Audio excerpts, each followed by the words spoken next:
I just actually found out that I was silent, so that was great. So what I'm trying to do is just branch out, pretty much to new people. It's community building. I'm in the IRL section, of course. Just gonna talk straight to chat. I mean, I talk to chat anyways, all the time, 100%. But why not try to do it on a one-on-one, basis? I know that I'll probably get some trolls or whatever, but hey, maybe they'll give me a chance. So I'm just trying to build my communities. Still trying to get affiliate. Just working on that. I think I have. Well, I'd have to see my page to see how many I actually have. Let's see real quick. Let's see how many followers I actually have. Oh, I have 40 followers. Oh, nice. No, I'm actually very, very happy with that. I'm very pleased with that. Um, Thank you very much for following me, everybody. But yeah, I gotta branch out somehow, right? Like I gotta make sure that I'm trying as much as I can, because I mean doing 15-hour streams, or 4 to 6 to 8 hour streams and stuff like that.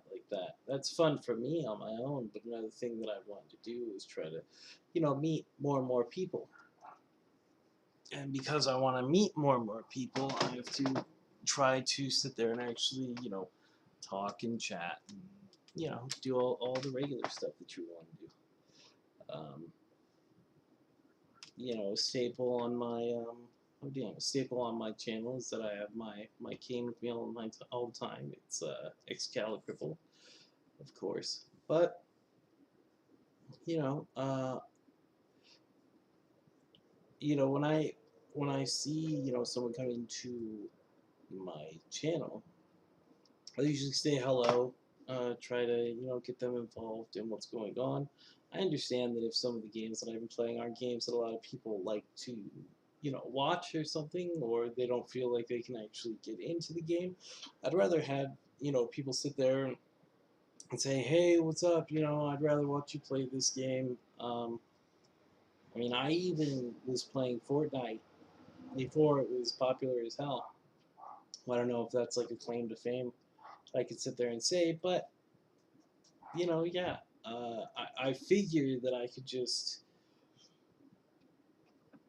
try to entertain, as much as I can. I know that this isn't, like all big and, blast stuff like that, but like when I play video games, or when I try to get into some sort of, hello or how you doing conversation with people, I've noticed in my chat that, more people would rather lurk, and I'm down with that. I'm happy with that and stuff like that. If I can bring a smile or some sort of entertainment to someone's life, I'm down. I'm happy with it, like I said. But I still want to strive, because if there's something that I can do, because I'm inside all day, I am handicapped, all that stuff. And I want to meet more people. I figured Twitch and YouTube was probably one of the best things for me to do. I know this is probably a weird angle for me, but if I get really, really close, I can't sit as far back as I want to. So let's go like that, like this. Okay, there we go. So what's one of the best? What's one of the best ways for me to do that is coming to the IRL section. I could sit there and talk about my handicap, but I really don't want to do that. And I've seen so many people on Twitch. Like I've seen people on Twitch before that actually lie about having a handicap or disability, and that's their problem. That's a pretty big messed up thing to do. Most games that I play are indie developer games, fighting games, RPGs, just fun games at that point. Um, I also try to show people while I'm doing it. I try to run a tutorial while I'm playing the game to give as much information as I can, because I've always hated that when I watch a YouTube, video, or a Twitch stream or something like that.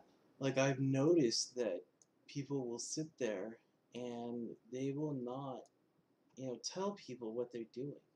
Like you should be able to. My thought is that you should be able to play the game and correctly vocalize, and depict in detail and pretty much ad nauseum, what you're doing in the game.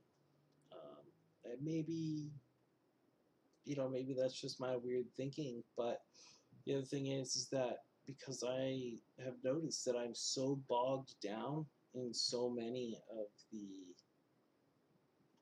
uh, the other channels of Twitch, that it's really hard for someone to start out like me.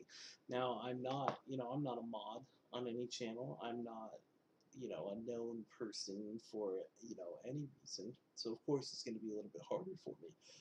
Yeah, I could try to get in contact with Ice Poseidon, or but he would need me to go and move around a lot, and I can't move around that much. I mean, my claim to fame is pretty much being on TV, uh, getting my life saved by a dental surgeon doing $114,000 worth of work on my mouth. Um, and yeah, but other than that, I mean, I gotta try to branch out somehow. Maybe this is just one avenue. Um, I'm not gonna degrade myself and try to get on like Twitch fails like a lot of people do. Maybe that's what works. A lot of people like to see a fail happen and shit like that. But I don't know. A lot of that's choreographed, and a lot of people have to know that. So I mean, earlier, like I was writing notes. I was playing video games. I was called to try hard earlier on Xbox because I was playing the Naruto 2 Boruto video game, the Shinobi Strikers, and I'm doing fairly well at that game. I'm actually pretty happy with how good I'm doing. And one guy messaged me on my Xbox saying that I was a tryhard because I did so good. I was like, well, yeah, the more I kick the other team's ass, the more points I get. So obviously, I'm gonna keep doing that. But let's I figured that at some point, if I could, find out how to get viewers like in here and stuff like that, then I'd be able to, have conversation back and forth. And with as many people are in the real life, the IRL section, that are doing ASMR, and they're doing, reruns, 24-hour reruns of ASMR, how can newer people get shown? So that's the ceiling that I'm trying to punch up through and all that stuff. But the other thing is that when I go to these learn how to make your channel, blah blah blah, the growth and stuff like that on these YouTube pages, all it is are the main things that, and I'm not trying to like talk shit or anything, but that is just obviously like that's marketing 101. Fucking networking. That's what I was taught in business school. And like, yeah, the ABCs are a lot of people they don't know. I can understand that. That's why I'm not talking shit. But I'm just saying, like, yeah, obviously the main things you want to do, and they're trying to say that this is like the lifeblood of how they got their channel all, big and up and everything. No, you were in the right place at the right time, or you knew somebody. That's how sometimes the world works too, is that, you know, uh, a streamer that you got in touch with somehow, and then he started letting you, come onto his channel or started hosting or something like that, and that happens. I have found at least four of the people on YouTube that have done the whole like, oh, I have the golden egg. I'm going to show you the golden egg of how to become big on Twitch. This is how you do it. Those people were friends with other Twitch stars who were, or influencers that were already big on the channel, or they themselves were in a collaborative force of people that were already big on another social media site. So when they sit there and they're like, when I started out, I only had like 4 viewers. Yeah, That's better than a more like most people. And I jumped up to 500 viewers in like 3 or 4 days. Like, yeah, because of what you had in the past before you started on Twitch. I know that there are a lot of people that now they sit there and they go like, yeah, like within 2 days I already have 500 viewers. Good for you. Uh, Not everybody is like that. Like I think either it's just me or maybe like I don't know the games that I play or the games that I don't play. Like I can't sit there and play Fortnite. It's too saturated. The market is just saturated with so much Fortnite. I'm not playing PUBG because, again, it's saturated. How am I going to sit there and be up against Doctor Disrespect? How am I going to sit there and play World of Warcraft when I can't? Well, I can't afford it. No, I cannot afford it because I'm disabled. So I get money from the government. I don't get a lot of money, but I'm trying. So that's why I play like $4 or $5 games. I'm staying in my area. uh, you know, I am on Twitter, on Facebook, and I am networking as much as I can. But another point that you see is, talk to other streamers, get into the communities. I'm in five different communities in Twitch, right? And I talk every single day on all of them. I'm usually the only person making a post on every single one of them. Usually you'll see the same people making copied and paste posts along all of those threads. But like I said, it's a tight knit group. So, the other one that I see on those videos is, oh yeah, like this is the number one on how to make your Twitch page big and everything is ask other big Twitch people. Now there are influencers that will sit there and they might take the time to sit there and tell you like, hey, this you just got to hit at it. And I understand, yeah, everybody gets big at a different time. Everybody, but for me, like I keep telling them, I'm like, look, I just need the interaction with the viewers. Like I don't care if it's one viewer, two viewer, because I love what I'm doing now. I just literally want to try to meet people, make friends. That's my thing. I'm not trying to make billions of dollars because I'm content with what I have. I really am. Call me a liar, whatever you want, but really, I am.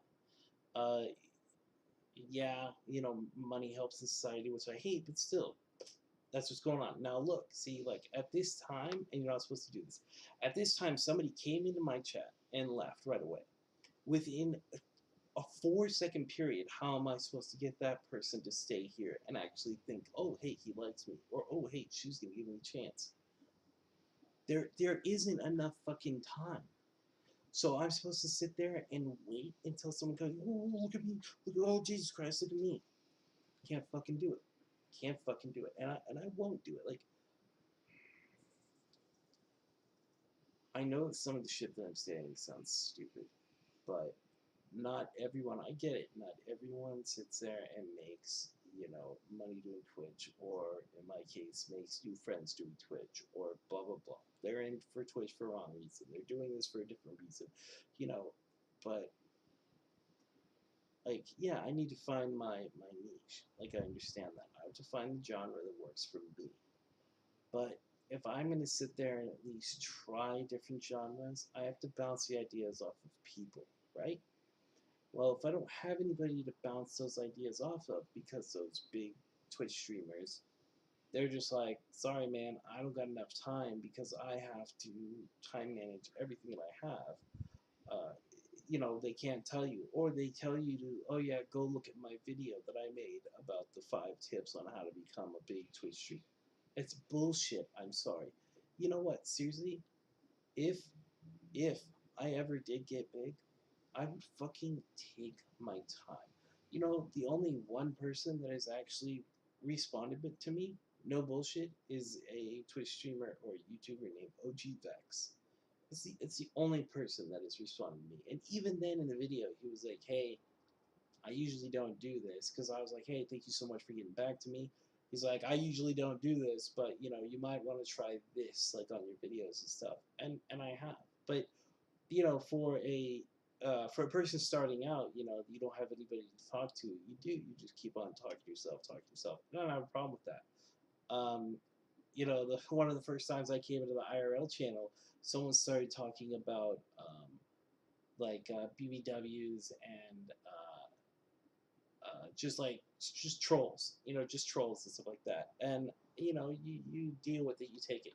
But being a small Twitch streamer, like starting out, not knowing anybody, trying to learn on your own, you know, um, you just want to be social with people and stuff like that. Like I truly believe that there are people out there that will at least say like, "Hello, hi, how you doing?"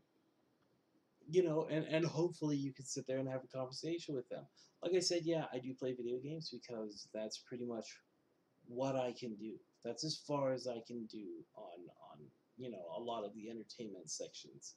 Even because like I said, I am handicapped, but I still try to go outside if I can. I'm very lucky the fact that I have a wife,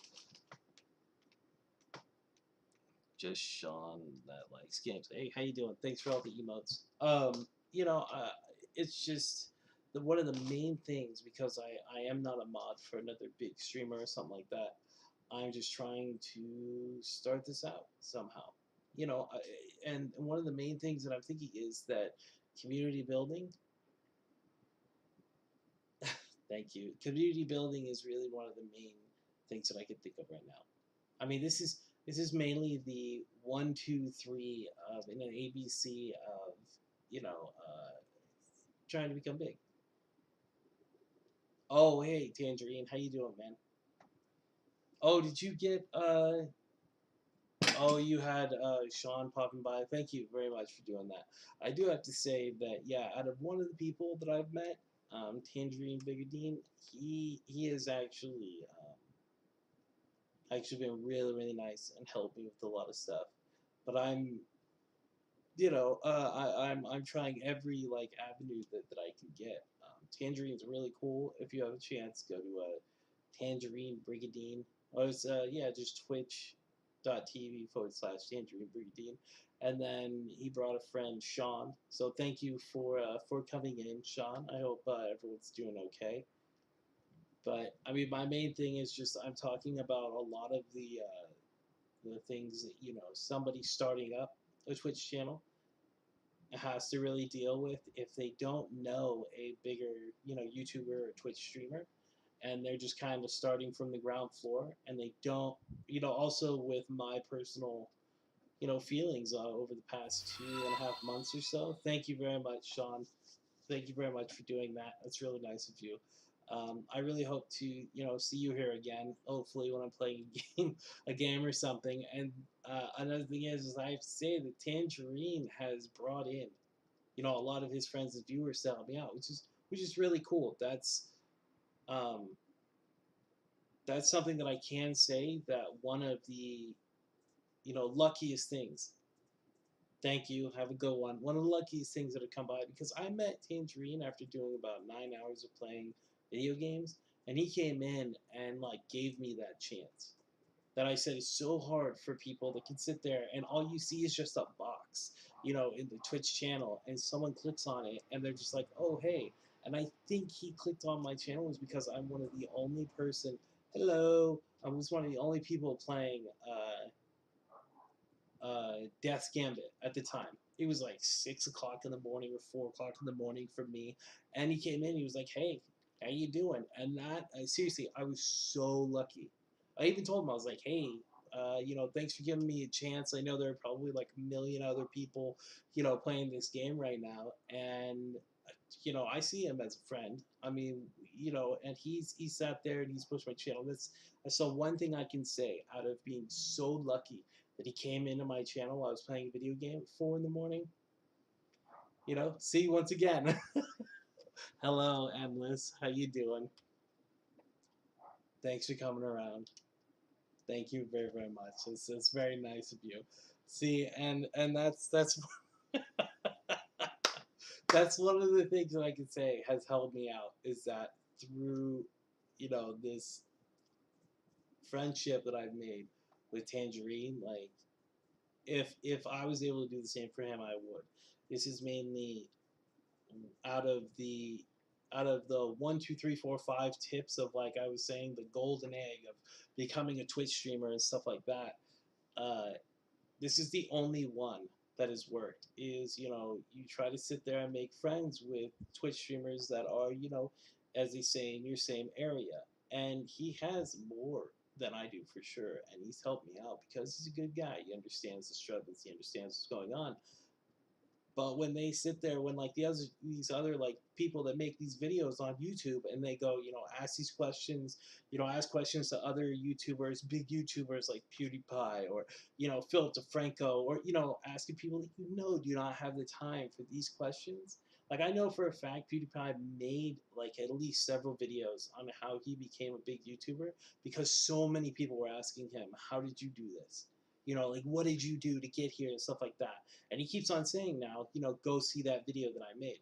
And most of these people now, that you sit there and you go, okay. And I've asked these people, because I look it up all the time, how to, grow your channel, what to do, how to get your, people into talking with you. I can talk for hours. Like, as my wife and everybody says, I'm a social butterfly. Like, I will talk and talk and talk. And that was one of the main things why, when I became okay with myself, like after losing weight and everything, and being lucky to get the teeth, surgery that I had, that I would get on Twitch and try to talk to as many people as I could, because I used to, I mean, when I was at work and I was dealing, with managing bands, like rock bands and stuff like that, and playing in one, I mean, I talked to easily 50, 60 people in a day. When we went from beepers to, yeah, I should get more inspiration. Yeah, I mean, that's, from where, yeah, honestly, the main thing is that I used to talk to a lot of people, and when my disorder came in, a lot of those people left. Like, seriously, like that's such a huge, like, the one thing that a lot of books or a lot of people get right is that sometimes people, A, they just don't want to deal with it, or B, they really cannot, they just don't have the time because they're living their lives. And I understand that. But when you're like talking, running and gunning and going through all that stuff, like, you know,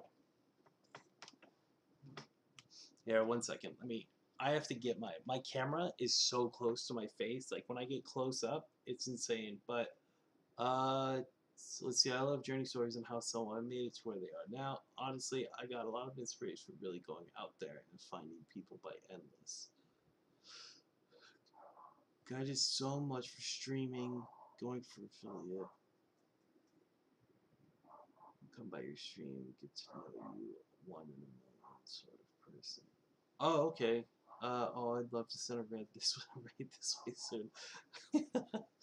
Oh, that stuff. See, and the one thing is, and thank you very much again for coming in and talking. But thank you very, very much for hosting me. That's actually the first time. Oh, the little thing doesn't work. It's supposed to be a whole thing. But thank you very much, Endless, for hosting me.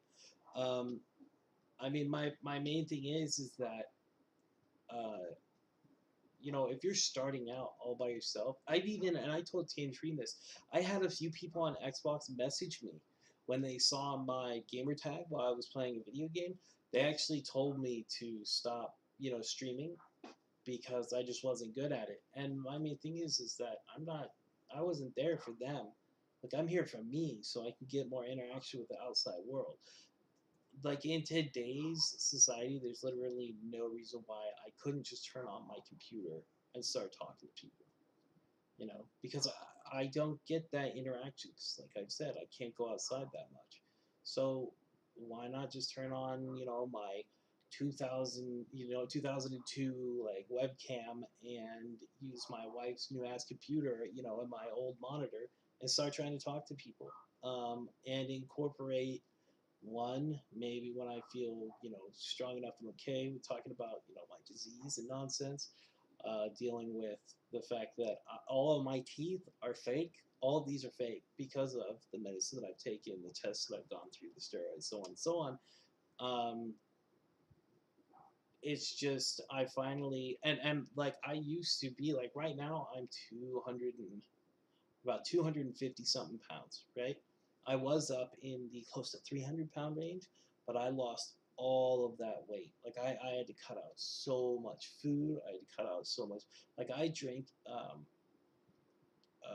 I mean, I wasn't drinking soda a lot. If anything, it was Gatorade.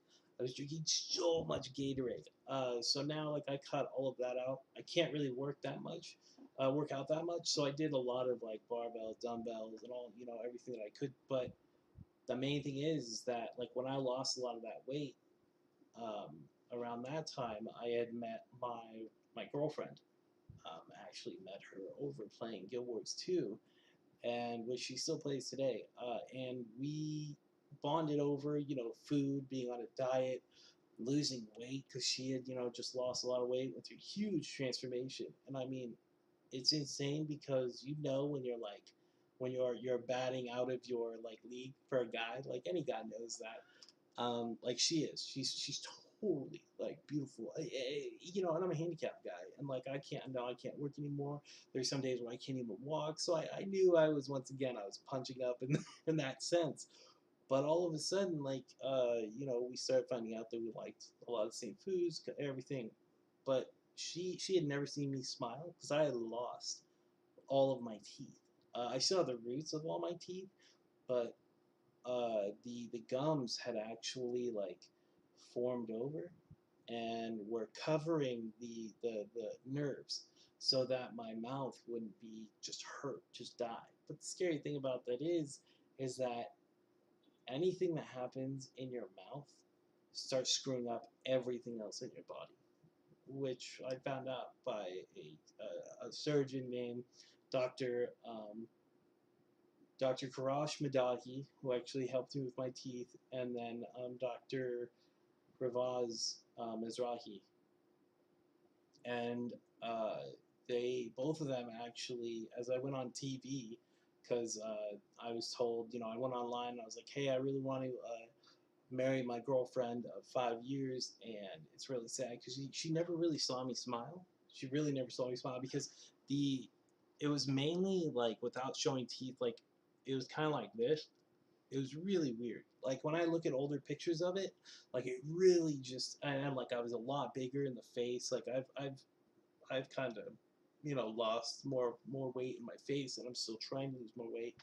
Um, but she all of a sudden like these the doctor's TV show got back to me, and I really want to move forward, but I can't because I have to keep my feet up because of the disease that I have.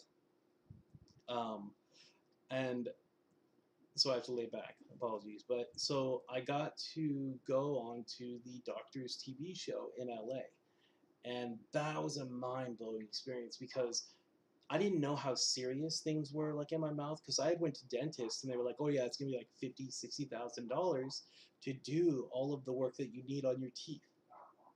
I was like, oh okay, so I'm never gonna have that fucking done because I make under like 14. Yeah, I don't make a lot of money at the end of the year, and I mean I was going up the corporate ladder like in marketing and sales and stuff like that back in 2005. But late 2005, it was October 5th, 2005, I was put on disability, and then 6 months later from that I was put on disability again, and then it's just been permanent disability since then. So yeah, I'm easily, yeah, and I've had this disease easily for 17 and a half years now. Because it popped up when I was 15 and a half. Yeah, it's called livedoid vasculopathy. I had to wait all the way until I was 25, 26 to hear what it was. So I had to wait 10 years for them to actually diagnose it. Um, but I went on a TV show. The Dr. Madahi actually took like all of these scans of my mouth and everything, and then he told me like, hey, you literally have less than a year to live because the problems happening with your mouth and the medicine that you take and the medicine that you were given actually really screwed up like the inside of your jaw, and could go up and like are starting to it was like a fungus or a bacteria or something like that. Like I didn't have any bad breath. I didn't have any pain. I was really lucky. Like I didn't have any of those what are they called? Abscess like in my mouth because like I still like brushed as much as I could. I still washed every single time that I could. And they showed me that like within a few months this whatever fungus or whatever it was, this bacteria could get up through my nose, through my sinuses, and up to my brain, and easily within like a year time I could die from it. Like I would get sick, I would lose all of my want to eat, all the want to move, and I would just fade away and I could die. And at that point I was like, okay, yeah, I guess we have to do this. And he goes, just come to my office, we'll talk about everything. At that point they didn't know if they could actually help me because of how little like jaw, like bone and stuff, because they have to screw. Like these don't come out, these do not come out. Like I got so lucky because a lot of people still don't know that these are fake. Like they do not come out, and I don't know if you can see it, but like there's you can't really see it because it's a horrible camera, but I have 4 drills, 4 screws up into my jaw here, and 6 into my lower jaw. So I have 4 up at the top and 6 at the bottom. And I mean, I hope I don't get marked for gore or something, but see, you can see where it's like actually my teeth, and then there's the denture piece. So they took out all 32 of the lower parts of my teeth because I still had them. Because my teeth were always perfect until I had to start taking all of these fucking steroids, all of these medicines for all of for the disease that they're trying to figure out I had. So all of a sudden I'm freaking out because I think, hello, how you doing? Come here. Uh, so I'm thinking, okay, I'm gonna die because I can't pay, $50,000, $60,000. I get back to the doctor's office, Dr. Madahi's office, and he's telling me, he's like, this is how serious it is. This is what we got to do. We're going to do this now. And they started making molds and models of my mouth. And they put all of this stuff, like I thought I was going to gag and throw it back up. But it's like this molding gel. And they sit there and they smack it to the top of your mouth and smack it to your bottom of your mouth. If you've ever had a mold of your jaw, I don't know. But they kept on doing all of these scans, brought in like so many different types of teeth. But because the show wanted me to go on a week later for taping, because they wanted to get like my whole story for what they call sweeps week, which because I wasn't in TV or studio talk like that, that's like the main time where they can go to all of their advertisers and be like, no, we want this much money, or you can have this much money. Rub out your beard as you tell the story. Don't, because if you rub it, like it's gonna go away. Do you know how long it takes me to grow a beard? Okay, my brothers can grow. They can shave in the morning and have literal 5 o'clock shadows. Like, come on, you know how long this takes me? Okay, like this shit. Don't even. And then I have the reverse, as people have called it, and I was told by a beautician, like a barber guy, it's actually what they call it. But I don't grow hair like right in the middle, so I have that reverse like Hitler thing. So, but so what the getting back to dentist. Thank you, Char Charnolia 14. I was saying with pubes. Thank you. By the way, pubes on the face. That's how it is. But get a little personal. Huh? So the doctor's TV show wanted me to come back, like all like, hey, look what technology can do, be all happy, right? And I could do that, escalate very quickly. Mistakes might have been made. They could have been made. Problems, but you know what? I think we come out better people because of it. Okay, so in the end, we're good. We know something about char, and now we have to live with that mental that view. So the doctor's TV show actually had Dr. Madahi make kind of like a detailed set and say that they like say have like, oh, okay, look, like the turnaround's so quick for you getting full dentures, like drilled in dentures and implants. So the dental implants is what they're called. And so I go in, they they what is it? I go in and they do. It's not a glue, but they just drill it in, right? Like they do something like a 9-hour surgery.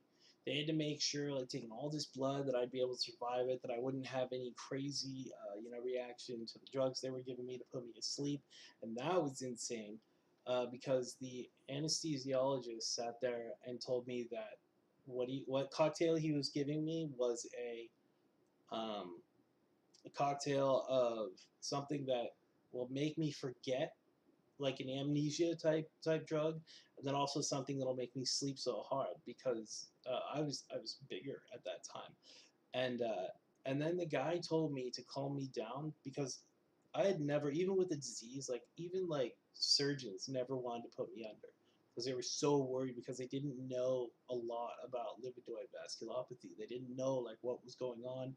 They didn't want to open me up. They didn't want to do any of that. They were all so scared to do it. But this anesthesiologist is like, we're gonna do this. You're not gonna remember a thing, and the doctors are gonna, fix your teeth, and you're gonna love it. And with the amount of drilling and cutting and just sawing, I mean, it's insane to think like what they did with my mouth. But the story that he told me was so beautiful.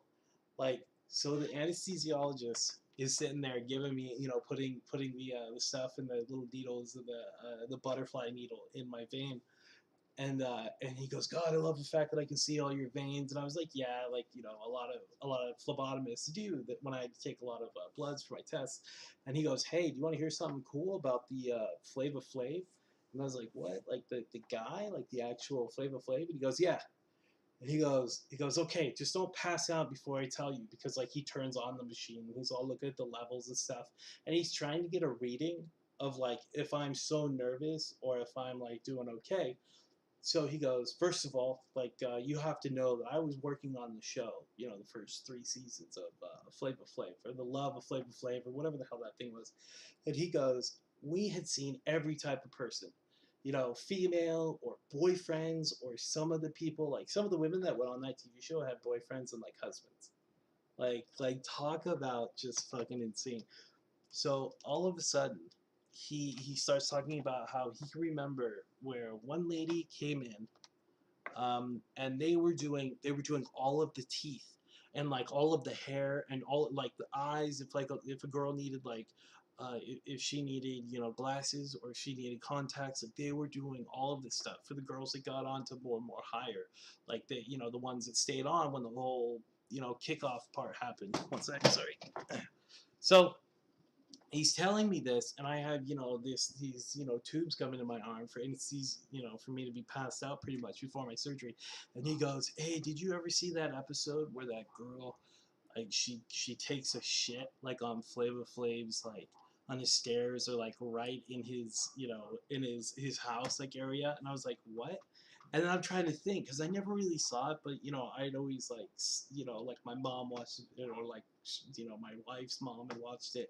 And then I remember that episode, seeing it on YouTube, where a girl is so excited for like seeing Flava Flav or whatever that she squats down, pulls her panties down,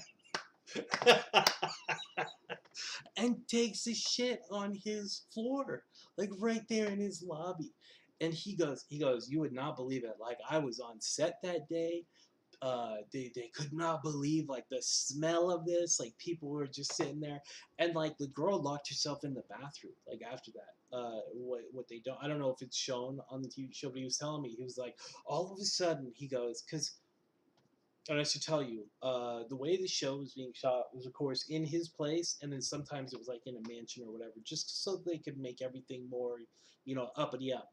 And all of a sudden, he goes, I had to be on shoot, so we could do everything so fast. If they needed to go, if they were going to the next level, and Favor Flav didn't, kick them off pretty much, they were basically getting like these teeth done, or if they had to have something done real quick, like we would do it for them.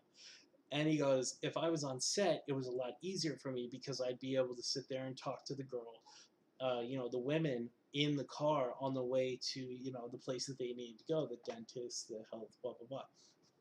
And so he tells me, and I wish I knew his name because he always wanted me to tell like his name. It was something that rhymed with socket. I know that, but he tells me that he's there. He sees the girl squatting down, and there are people that are just running around backstage trying to figure out like what the hell she's doing because there's a whole bunch of girls standing in front of her, right? And all of a sudden, you just see this girl scoot down. One of the interns thought that she was sniffing the asses of like the other girls because I don't fucking know. Like, I don't know. And he goes, I turn to the side, and all of a sudden I just see like plop, plop. And he goes, no. And he goes, Tony, like, I remember saying to myself, no, she did not just do this. And like people could not fucking believe their mind that like she actually took a shit. And he's telling me this like as he's getting me ready to go under for surgery for like 9 hours, and I'm laughing my fucking head off. And then next thing I know, the doctor's trying to wake me up. So like I got knocked out that fast after laughing. I couldn't believe it. I woke up and I'm trying to wake up and everything. He's like, smile. Can you smile for us? Like, come on, Tony, wake up. He's all slapping me and stuff. Like not hard, but he was sitting there just laughing and joking with me, like going, hey, I just watched this girl shit, and then all of a sudden, boom. Apparently it was 9.5 or 9 hours later, and Dr. Madahi's sitting there, and Dr. Mizrahi, they're all going, hey, Tony, wake up. Do you have to go to the bathroom? Well, because I guess, like, people actually go to the bathroom on themselves. Like, if they don't go to the bathroom before their surgeries.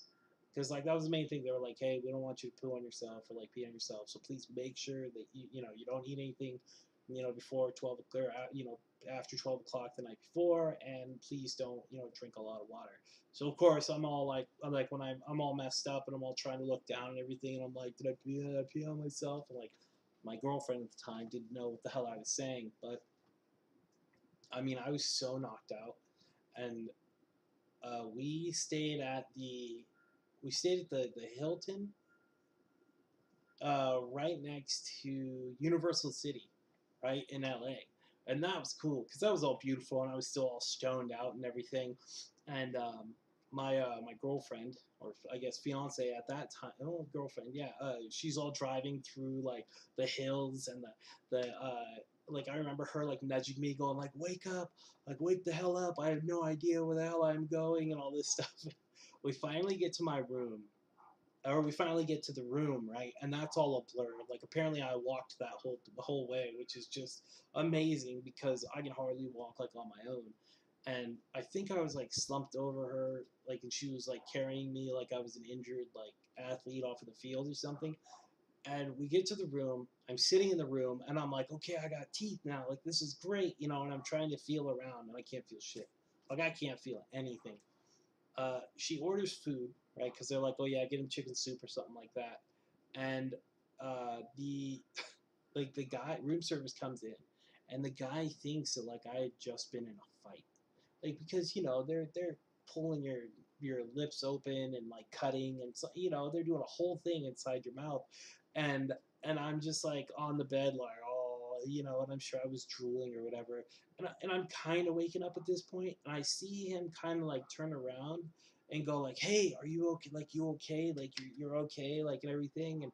And I'm like, I got teeth. And in my head, I thought he said, yeah, I'm doing great. I got teeth now. I'm on top of the world, and I'm not gonna die. And all he heard was something like, I'm gonna die, because of the world or some shit. And so my girlfriend at the time had to tell him that I just had like a major 8.5 hour surgery for a TV show. Like, it was great. Everything in the hotel was comped. And like when I wake up the next morning, I wake up at around 4 o'clock in the morning, and I'm like, I better not move because with implants they have the actual unit, like the implant, and then it's all the stitches that they had to do to cover everything up, and then make sure that your gums, like in the inner lining of your teeth, are going to actually heal correctly, and make kind of like a sealant, so it has to kind of like mold. and that's what all the molds were for, and mold perfectly to your mouth. And I'm so worried about all of the stitches that I did not look at my teeth whatsoever. I had not seen any of them. I didn't even see them when I got to the show that day, because they wanted me to go to the show after the surgery, right? Because they were like, okay, he's going to be better, 17, 18 hours after he had a 9-hour surgery. So, we go to the show. Uh, Oh no! I go back to Dr. Madahi's office, and he's like, "Hey, open your mouth. We have to see if everything's okay." And he's like, "Have you seen your teeth yet?" And I was like, "No." And I have a video of this, and I'm like, I don't want to move my mouth, like. And I used to joke around with my parents, like telling them that I was going to be a ventriloquist, so like I can hang out and talk, like pretty low without moving my lips out low. Like it's one of those weird things where hey, look at me, I'm a fucking idiot, and I can talk without moving my lips, and I was doing that to the doctor, and he's just like, okay, like stop messing around, like I really have to see, and so he was trying to get me to laugh, so I would actually sit there and smile, so he could see that I didn't like tear up my, my stitches. So a few weeks later, we go on to the TV show, and I'm sitting there trying to, figure out how the hell I can get a ring for my girlfriend because once again, I don't make any money. Like I can't work. It's just that's just the card I was given, right, in life. Um, and all of a sudden we get to the show and they had so many like stipulations like you can't wear this on TV, you have to wear this certain thing, don't wear your glasses because it reflects with the I'm like really, like I look like a mole with I look so different like without my glasses, and they're like, oh, can you see without your glasses, can we get you contacts, can you pay for contacts, like there were so many things where I was just like, look, I can't afford that. I can't afford. No, I can't do that. I can't, like, please understand. I cannot afford that. And they sit there talking to me about how, when I go out, I have to, talk about how everything's so wonderful and everything's beautiful in my life, which, I'm able to fucking chew now. Like, of course, my life is better. Like, for people that don't know what it's like to go through with, not being able to smile, people looking at you like you're a druggie, like that. I seriously had people looking at me or like asking me, like, hey, do you need help? Like, are you on medicine? Like, are you, people I don't fucking know. Like I don't know. Or the main thing is that they think I'm a, and I can understand, but they think that I'm a veteran that's had some hard times on him because I used to have long hair. Like if you look at some of my older Twitch things, because I was growing my hair out to donate it. Like it was pretty far. It was down like a lot. And they'd sit there and be like, hey, like here, like we know somewhere that you could go or like talk to places, and I'm like no, like why would you think that? Oh, because like you don't have any teeth. Just the assumption of that is like it's pretty heartbreaking. It's pretty bad, and not alone thinking that you're never gonna have a girlfriend. Like who's gonna want to go out with someone that doesn't have like teeth? Because that's a huge part. When we see faces, we see teeth, obviously. So I go to the show and everything's nice, and I'm pretty happy. Other than the fact that I like gained like almost freaking like 5 to 6 pounds, and like because I am trying to get down, trying to get down to at least 210, you know, and and everyone has like all of these like crazy ideas of the fact that like they found out that like Henry Cavill is like 240 or 250 pounds. So of course I can sit there and look like Henry Cavill, right? Like my DNA is the same as that guy's, right? Or like like Chris Hemsworth, but whatever. So the day of the show, they actually split me and my girlfriend up because they're like, we're gonna try to make this a secret that you're going to ask her to marry you, and I'm just like, she obviously already knows. Like we talked about marrying each other like a while ago. Am I? Oh, okay. I thought I was like dropping or like frame rates. So, anyways, they put us in two different like ready rooms, and they're doing our makeup and all this stuff, and they're trying to get like the red out of my cheeks for some reason. I don't fucking know. And I go out. They call me and they do the whole, sad story, sob story. He thought when he was 26, he was never going to get married. And, he was probably going to die by the age of 30, and they don't know what's wrong with him. He has a very rare disease, even for men to have it. You know, the only other person in the world that's really had it was a woman. She was 55 years old in Vietnam, and it's livedoid vasculopathy, and it's really painful. And you know, you get all these ulcers on your feet and holes, and you know, it's a horrible, horrible thing, right? They're playing that. I understand. You know, they're doing it. They have to do. They got to get a show, and you know, here it is. It's my life, right? And I'm hearing it through like their interpretation of it. Yeah, I gave them the accounts of what was going on in my life, but I don't really. I don't know. They had to like studio it up, and now that I think about it, I can understand that they did that. But all of a sudden, uh, you know, I go out onto the show, and they have like a high chair there. These really high fucking chair, and I'm just like, really, like they're trying to show that you know they did this great, and they did. They really did this great thing for me. But I still have my setbacks. I still have the things that I can't do, you know. So I you know waddle my way onto this big chair. It was a big stool, and oh, and they didn't want me to have my cane, and I have my cane with me everywhere. Okay, my younger brother has named my cane Excalibur. Okay, and no joke, like I have it everywhere right next to me, like Excalibur, everybody. This is Excalibur, everybody, and like they wanted me to leave it backstage so it could show that you know like, hey, this is the upper part, this is the happy part of the episode, and I can get that, I can understand that they're business. Um, I can tell now that there were a lot of people that were being really nice to me. Um, but obviously after the show, they did not give a shit about me. Like, so if for some reason you ever get a chance to go on a TV show, just be guarded a bit because they'll think the world of you and make you feel $1,000,000. And I even knew this dealing with like playing shows in LA and stuff like that there were people like this, but I just got totally sucked in, and so we go out there and they start talking about how great things are with having teeth and you know how I can smile at people now and not feel really self-conscious. I'm really happy about the fact that I'm gonna start losing more weight too, and I remember one of the guys backstage had a problem that I was doing rowing, like, but I was only really doing it with my arms. Like I was doing the rowing motion like with my arms, and he was like, why can't you do it with your legs? And I'm like, because my disease is in my legs. Like I can't fucking use my like my feet and everything when they have holes in them. Like he just didn't get it. I was like, when you have a 5 inch like in diameter hole on the side of your foot and it goes down to your bone, like you're pretty fucked. Like you can't do anything about that. You know, especially when there's scar tissue from over the years, 17 years of damage. Like, come on. That guy blew my fucking mind. But whatever. So my girlfriend at the time walks out and she starts talking about how fun it is, how nice it is, you know, and like I said, it's the happy time of the show.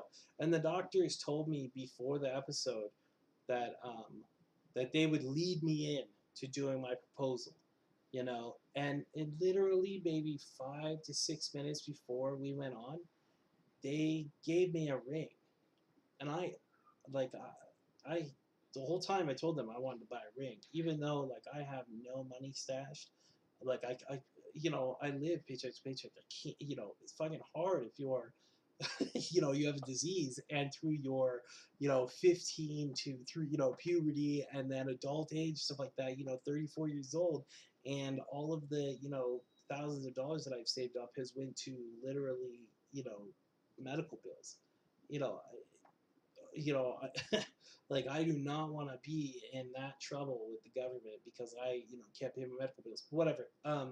So they give me this ring, and it's a beautiful ring. It's a ring that you know I'd have to max out a credit card for, and I'm just like, hey, I can't do that, please, you know. And they're just like, no, no, no, like really, like good, because now I didn't know this, but they obviously had a deal with the ring company, you know, that their ring would be shown, and you know they could show the ad after it. So that helped me in a way, but you know, so I go out and they start like teaching me on how to hold a ring while on stage, right, at the doctor's stage.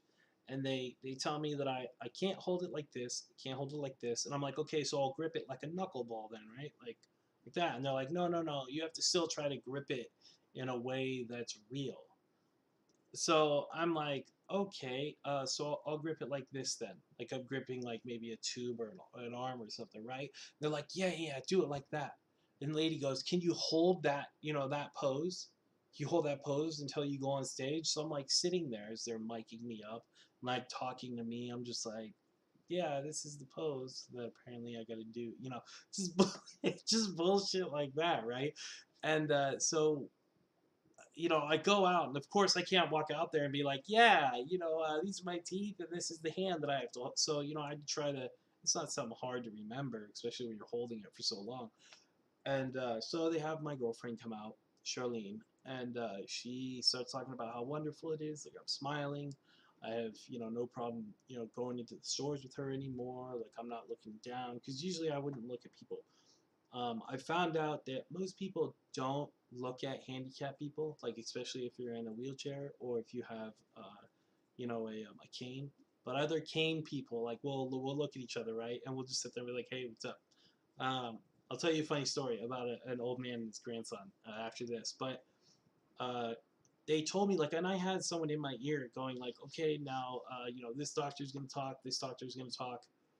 Okay, now you're gonna talk. And I was like, okay, so what's the cue that they're gonna give me, right?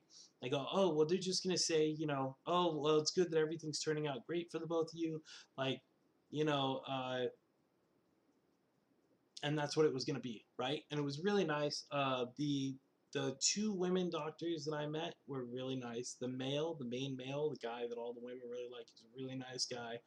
I didn't meet the plastic surgeon one, but they're really cool people, really nice people. And I go out there and he goes, yeah, so, Tony, you must be really happy after all this. And I'm like, yeah. And I go, I would like to say thank you to everybody. And it's like, I just took the reins. I was like, fuck it. If this is my one time to shine on TV, I'm going to do it. Like I'm not going to break dance or some shit, but I'm just like, yeah, thank you everybody for helping me. I'd like to thank Dr. Mizrahi and Dr. Badahi for literally saving my life. Like I'm not using that in the wrong term. Like someone says, I literally shit my pants. And you're like, what'd you do with those pants? And they're like, no, you're not hearing me. That's a David Cross bit, by the way. It's fucking beautiful. So I'm sitting there going like, thank you very much, everybody. This is amazing. But I do have to say, thank you, Charlene, like my beautiful girlfriend, for sticking near me. You're the light at my end, the light at the end of my tunnel. And I didn't think this was possible. Like I never knew that I'd be happy like this before. And so I go to kneel down and I'm just like, please don't fucking fall. Please don't fall. Because I don't have my cane with me. And even though I'm standing, like still that motion is hard to tell for me. So I finally I get down to one knee and I'm like, okay, good. Yeah, and I heard my knees pop and everything. I'm like, I really hope they didn't pick that up because I know for a fact after the show they would have had me do it again. Like, but everybody in the crowd just goes wild. Like, it's insane how loud they get into the show, right? Even though they have some hype, they have a hype man and woman before the shows. They play music and shit, and they get people all like the crowd into it. And so I tell her, and I'm like, can you, will you marry me? And I didn't know it, but they had this rig, like this camera rig at the top, like right over me, and looking straight down into the ring. And then, like on TV, as I've seen it, or the internet, as I've seen it, they run the ad for the ring company that gave me this fucking big old ring. And of course, my girlfriend, at the time, fiance, blah blah, wife now, she says yes, of course. And then here's the thing, everything was going great until this bullshit. They go, well, speaking of rings, Tony and Charlene are fans of the Lord of the Rings, movies. And I was like, yeah, in the books, stuff like that. And he goes, we would like to send them on a honeymoon to New Zealand, to the Hobbiton place, the Green Dragon, brew, and have them be there for something like 17 or 14 nights stay, all paid for by the show and everything, and then they get to the fact that the amount that my teeth were are $114,000. So like my net worth, everybody, is $114,000 because of the teeth that I have in my fucking jaw, like just drilled into my jaw. And I'm down with that. I'm alive. I have a wife. I have a roof over my head. I'm happy. This is what I get into, in the fact that I want to talk to people through Twitch. I want to talk to people as much as I can, and just playing video games and giving information about video games is something that I've always wanted to do. Like I've always wanted to make video games, but I would need a lot more math, training. And I tried to go through that, even at Penn Foster or Full Sail College, and they were just like, nope. So just with that bullshit. But after the show, they were like, yeah, we have this all paid for trip for you guys. Like you'll have an interview that you have to do with the people that are giving us the plane tickets, and then you'll go and you'll have fun with Hobbiton. Like please send us back some pictures, all this stuff. I'm like, okay. So we're happy. Like I'm happy that I'm gonna get married, and we go back and we read the contracts, right? And everything in my head. I'm just like, read the contract, read the contract, read the contract. And, they got me with some verbal fucking kung fu that, of course, I had never run into before. And, they basically said that, everything that was in, like, what the doctor said, except for everything being paid. Like, that they're like, well, and I'm sitting there, I'm looking at the contracts on the way back to because there's a verbal agreement that we had when he said that. That makes a verbal contract, and that's also on record, like on TV shows they sent out across the world, and that could be his basis if I wanted to sue them for it. But I do not. I do not want to get into that shit because they have a lot more money than I do, and I got teeth out of it, and my wife, and I'm married on TV. And I know a lot of people can do that, and I know the TV show wanted that, but it really pissed me off when I had to deal with the people that we dealt with before. This is what I'm saying. They have that mask, is that they were all nice and all about me when I was doing the shoots and everything like that, going and fucking driving to L.A. And doing this long ass drive so they could do all of their backgrounds and all this weird shit and stuff like that. But when I was like, hey, the TV show says this, even like I have other people that are talking about, like this is wrong, this is a verbal contract, and they're like, oh, well, you signed a physical contract. And I'm like, yeah, but even like people that I've shown that contract to who are lawyers say that contract's kind of shit because of the way that you worded it, and that it's not right, especially because you didn't have your legal team there and all this stuff. And I was just like, look, okay, fine. Can we just get a refund for the tickets? Because at least with that, we can save up money to either like go get a car or save up that money to actually go somewhere else, like maybe Carmel or go to the Grand Canyon or, and they were like, no, can't do it. We were like, what? And from that point on, like it was just a fucking battery of bullshit and emails back and forth and getting the runaround from them. But I mean, we haven't gone on our honeymoon yet. We got married on October 21st because we both like that, orange and black, look, like the autumn look. You know, um,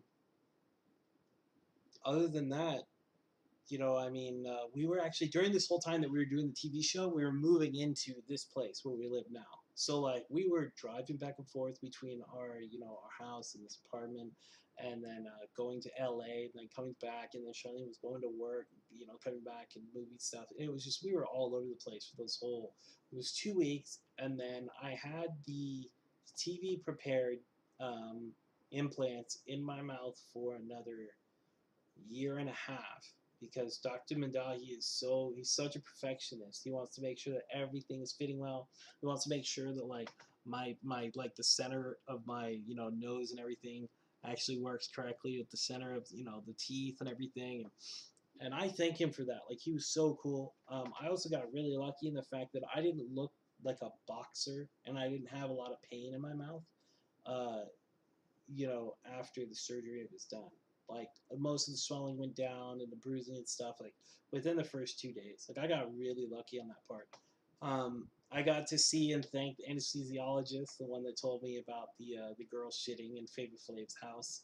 Um, he also then told me at that time one of those girls actually tried to put over $30,000 in dental work, have it billed to the show, like because they were there and they were getting ready to he was there once again because they always went to him for the Flav show. They always went to him and he was like, yeah, okay, like let's get her knocked out. And then one of the producers kind of like grabs him by the shoulder and is like, hey, you need to come here. Like, do you know who's paying for this? Because he had to deal with the crew on a daily basis. They were like, He's like, no, like, is it the doctor? Because usually a dentist or a doctor will take the hit, and then they'll make the money back from ads, or something like that, or like getting a lot of people to call them because they get a shout out on the TV show. And all of a sudden, like, they just kind of the show, and everyone was like, wait a minute, we're not paying for this. Like, get her the hell out of the chair. Like, what the fuck are you guys doing? And I don't know what happened, like, after all that stuff, but he was a really nice guy. Jeremy Stockett, I think it was, or Paul Stockett, maybe. Now that I think about it, but yeah, from that, after that point, of course, Charlene and I then we got married. Somehow, Dr. Badahi made it to where I got my final teeth, the ones that are in my mouth now, 4 screws on top, 6 on the bottom. Um, Before I got married, so like in all of my wedding, we got married in San Francisco. It was a hot day. God, it was so hot that day in San Francisco of all places. Um, and yeah, I mean, I do a lot of like I had done a lot of sitting around. When I noticed that I was gaining a lot of my weight back, I was like, I got to do something different. So, um, I mean, we eat great. Charlene and we're still trying to figure out, like what we can do workout wise, because I can't do cardio. So, like I have dumbbells or barbells. Like I even have like a 6 minute abs on my phone. Like with my teeth and stuff like that, and I got to do this for him. And call me a sellout or whatever, but this man saved my life. Like I use this all the time now. The oral essentials from Dr. Madahi. Like you can get this on Amazon. Seriously, like this stuff does not fuck your teeth up like all the other things. Did you know like in the uh, some of the mouthwashes that you use, like they put in shit that can screw up like your dentin, because there's the dentine wall, and then there's the other wall. I forget what it's called, the enamel.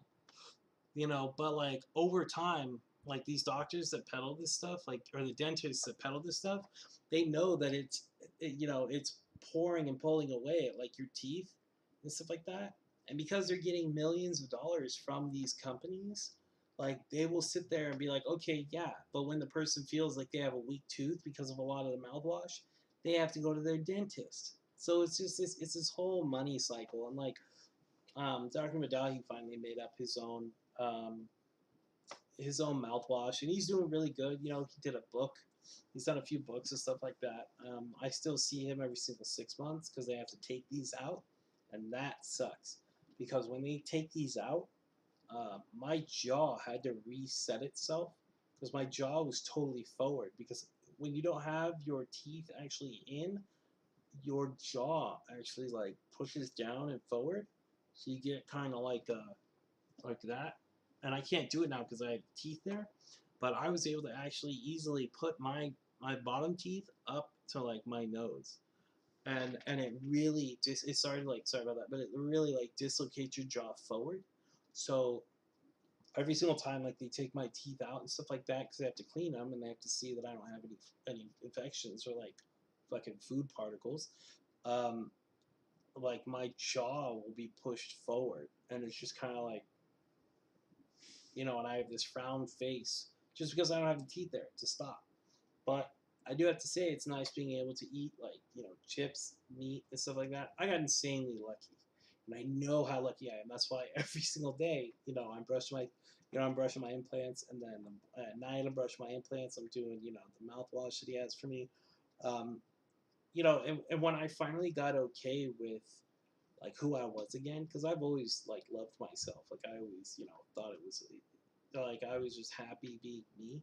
Um, like I never got mad at anybody. Like who am I going to get mad, at for this disease? Like my parents. This isn't something I caught from my parents. It's something that I caught like sexually. Something that I caught, doing because I never did drugs. Like well, I smoked weed, but I never did like anything dealing with needles or stuff like that.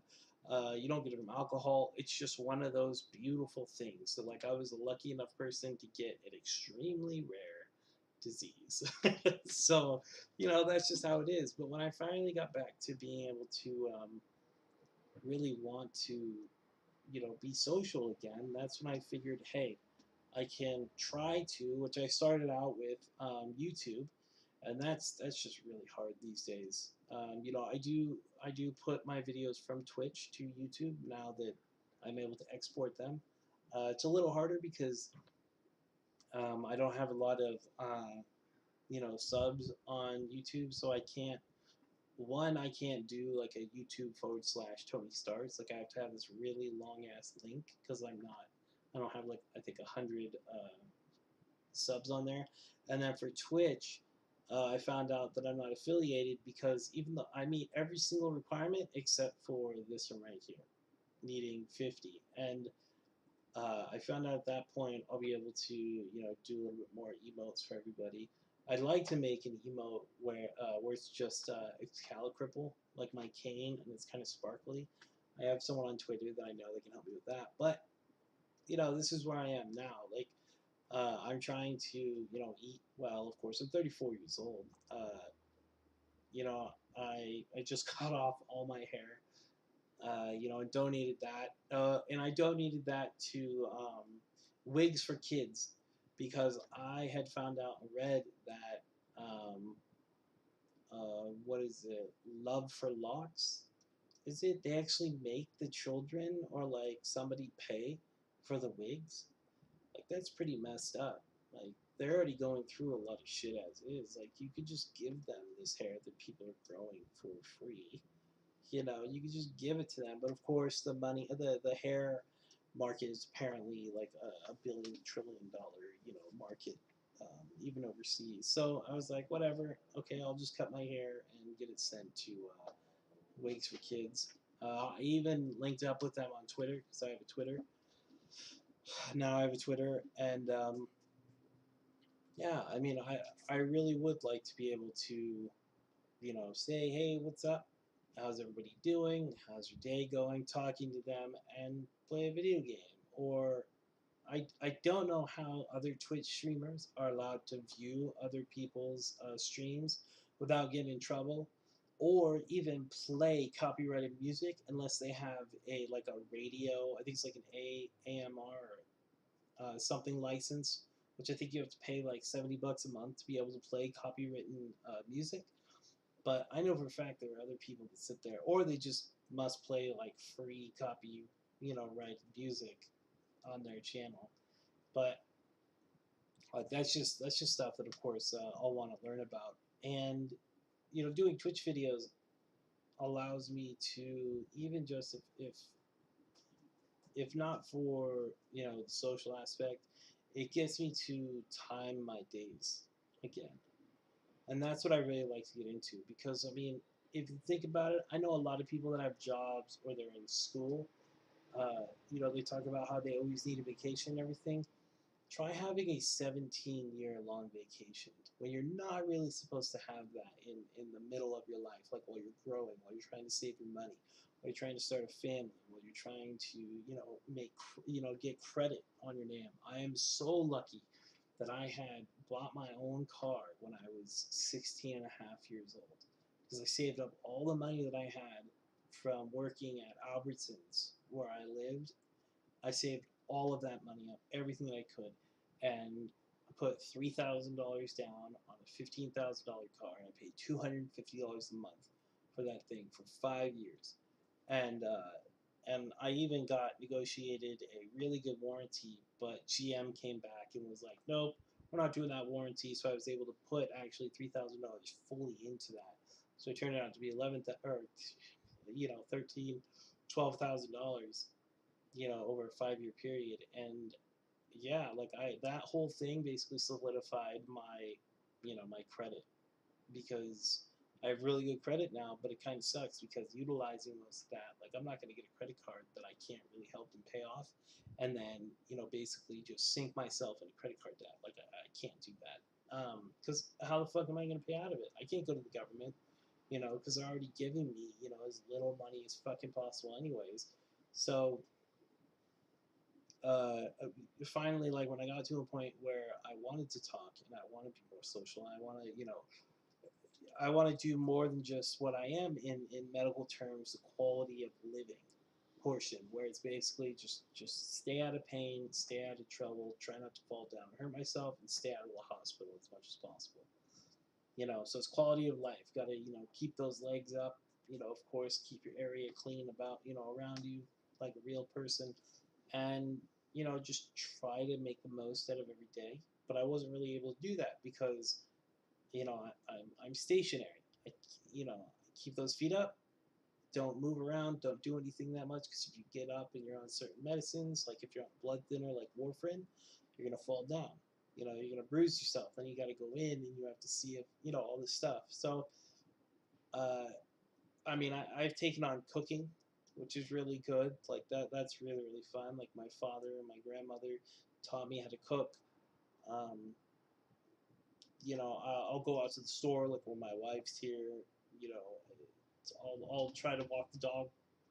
Daily I will go out and I'll probably do about 15 to 20 steps with the dog, and he'll go to the bathroom, do his thing, and then we'll go back. Most of the workout that I get is trying to walk up the stairs to the apartment because we're on the second story. Couldn't get a lower part for cheaper. Um, we actually got this place pretty cheap because it is the second story and no one wanted to live up on the second story. The other thing is, just I want to learn more. I mean, there's so much happening in society that it's not like I want to get into a political discussion, but there's just so much more happening you can learn just through conversation with people, um, and interactions, daily. One of the biggest things that I used to get a kick out of is that bandmates and we would always go out to like dinner, or we'd have, or I'd always be able to go out and do like a business meeting, lunch, or I was always engaging with people. And it's so weird that after so many years, the only people that I'm dealing with are doctors or residents, and it's really insane when you sit there and you meet an intern at a hospital, and or like you're like at a dermatology clinic, like in San Francisco, right? UCSF. You see, I've seen at least 2 to 3 rounds of this while I was there, where you see someone just becoming an intern, then they become, like I forget what it is. It's not a resident, but or I think it's residents. Yeah, they become a resident. They do the residency, and they move around because they have to go to different schools to get different areas to get more and more exposure and experience. And I've seen people that have actually done that all the way around, finish your residency and become dermatologists, like become doctors, and be like, holy shit, like I saw you back here like 4 years ago or 6 years ago or something. I'm a full-fledged doctor now, stuff like that. Like it's just really weird when like you're that like ingrained and engrossed into the medical world, that that's what's going on. So I wanted to be able to, in the sense nowadays, meet more people, and that's what the main thing is of this. Um, I mean, even if it's joking 24/7, or just whatever the conversation could be. Um, like I kind of feel that in a way I am like at a disadvantage, just starting this page up, right? Like I do love the streaming. If for some way like I can get this onto YouTube, and then I can do the tags correctly, because for some reason I have a horrible way of doing tags, even though they're right, my video doesn't show up. Even the only way my video shows up, if I sit there and I do how to on whatever Tony starts, and then click it, and then it'll show up, obviously, even though I don't put Tony starts as a keyword, but whatever. So I've read as much as I could about tags, watched as many videos as I can about tags, and then I found out that all people really do is, if they're gonna make a video on a subject, they will look to see if there are other videos on that subject and steal people's tags and use them in their own video. So I did. I tried that out, and still my video doesn't come up. Like, and then I've read like there are people that say YouTube is biased, and they only really want you to see certain people's content. Or if there's a YouTuber that's really big and they made a video on this, you're gonna be down all the way down at the bottom until like it's kind of like at the the lower levels for that, which I think is weird because, and I'll say this, I made a video before in a video game creator or a video game Twitch streamer. I made a video on how to turn on the mic and headset in a video game, right? I did that. I put all of the information I was supposed to, put everything in the parameters. I didn't make it too long because if you're not a known YouTuber or a big YouTuber, your videos can only be 15 minutes long. So I cut this down. I think it's like 3 to 5 minutes, and I'm like, "This is what you do. How you doing?" I'm telling you, Tony starts.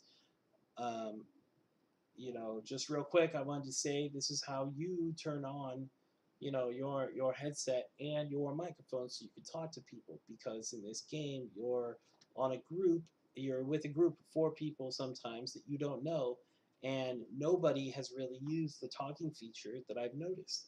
So I'm like, this is really important because you're on a team. You're basically doing team battles. You need to sit there and have communication because that's helpful, or at least just laugh and shoot the shit with people. Because, like I said, social person. So I put this video up 19 to 22 hours later, I think. This person puts out a video like this, and his is the only one that comes up in the YouTube searches. Like, I don't understand that shit. It is what it is. Maybe after a while, I'll be like, gunk, like it was something that I did, but I find that so fucking interesting. But the main thing is like right now, one of the goals is I'd like to get affiliated, and then, or I'd like to get Twitch affiliate, and then have a lot more options to my channel, and hopefully, it even says like for the affiliate program, it opens up more avenues and more like push by Twitch itself. So that's pretty cool. I mean, I know that I take a risk when I go into the IRL section, even though, and thank you very, very much for everybody coming in here and checking me out and listening to me for this long. I know that like I'm probably all the way down under like ASMR and stuff like that. And I know there are people that want ASMR to be in its own category just because there are people that can do ASMR and then put that video on a loop for 24 hours straight. Like that's some insane, like good thinking on them, but that's some insane shit. Um, you know, I never really thought that I'd I'd get to a point where I wouldn't be talking to people in my life, just because, as you can see, I can talk for a while, like I said, but I never really thought that I could get to a point where I wouldn't be like, oh hey, like this is what's up, like I don't have face-to-face interactions with people, so what I'm doing, like I was saying with Twitch, is the next best thing. It's even though there's a delay, like I could still sit there and be like, hey everybody, my name's Tony. I'd like to be friends if possible. Let's talk. Let's hit up, a conversation. Even though if it's like, hey, how's your day? How are you doing? What's going on? Oh, you need help on a video game? Cool. Like seriously, I've been playing video games since I was 4 years old. My father worked in San Francisco, and we lived about an hour and a half away from San Francisco. And he would drive back and forth every single day, and we'd usually be in bed. My older brother and I would usually be in bed before my father got home. And one night he got, I think it was in '85 or something. It was right when the Nintendo came out, right? Like maybe 2 or 3 days after, because there was an electronics store next to his store because he owned his own business at the time. It's called Brooks Cameras, and he got this Nintendo because it was like the family, blah blah blah. Nintendo bring families together and play Mario's and Duck Hunt, and he got the Nintendo, brought it home. It was like 10, 11 o'clock at night. He wakes up my older brother and I, and he's like, "Hey guys, come on, like check this out," because we didn't see him during the day. And on Saturday and Sunday, he was, he was usually doing lawn work or working on the cars because he would always be he always does something, like even now my dad's working on all this stuff. Um, he'd be like, hey guys, like, and of course that changed. I mean, he spent a lot of time with us, which I'm really thankful for. But be like, hey guys, I got this machine. Let's plug it in. Let's see what's going on, and let's play a game. Let's play a game or two. And we're sitting there, and he would play. He played Mario, beat it. No bullshit. Like my dad beat it. Beat the original Mario. Beat it. This is before Nintendo Power. This is before the internet. Everything. This is 85, 1985, 1986. He had an Atari, and we would play Atari all the time. I would just screw around on ET, not knowing what to do. He then comes home with Zelda. He comes home with The Adventures of Link, and which people say Zelda and Zelda, or Zelda 1 and Zelda 2, and then Dragon Warrior, Dragon Quest, Dragon Warrior. I'd have to leave. And he goes, "Hey, I've heard of these things called role-playing games." He was like, "I used to, jokes with some of my friends that played D&D back in the day, but let's see how this is." He put in, he didn't play Zelda first, but he put in The Adventures of Link. And if anybody knows, it starts up really beautiful, the din din din din din din din din, and then your Link starting out there, and Zelda is asleep, and you have to wake her up. And he went through that whole game. Like we would sit there and we play the first. I remember the first time he went into a dungeon, because you run around. I don't know if you've ever seen Link, The Adventures of Link. Um, you kind of go to the world map, and it's boom, it's right there, and it shows like a pathway. I could draw it out right now, no bullshit.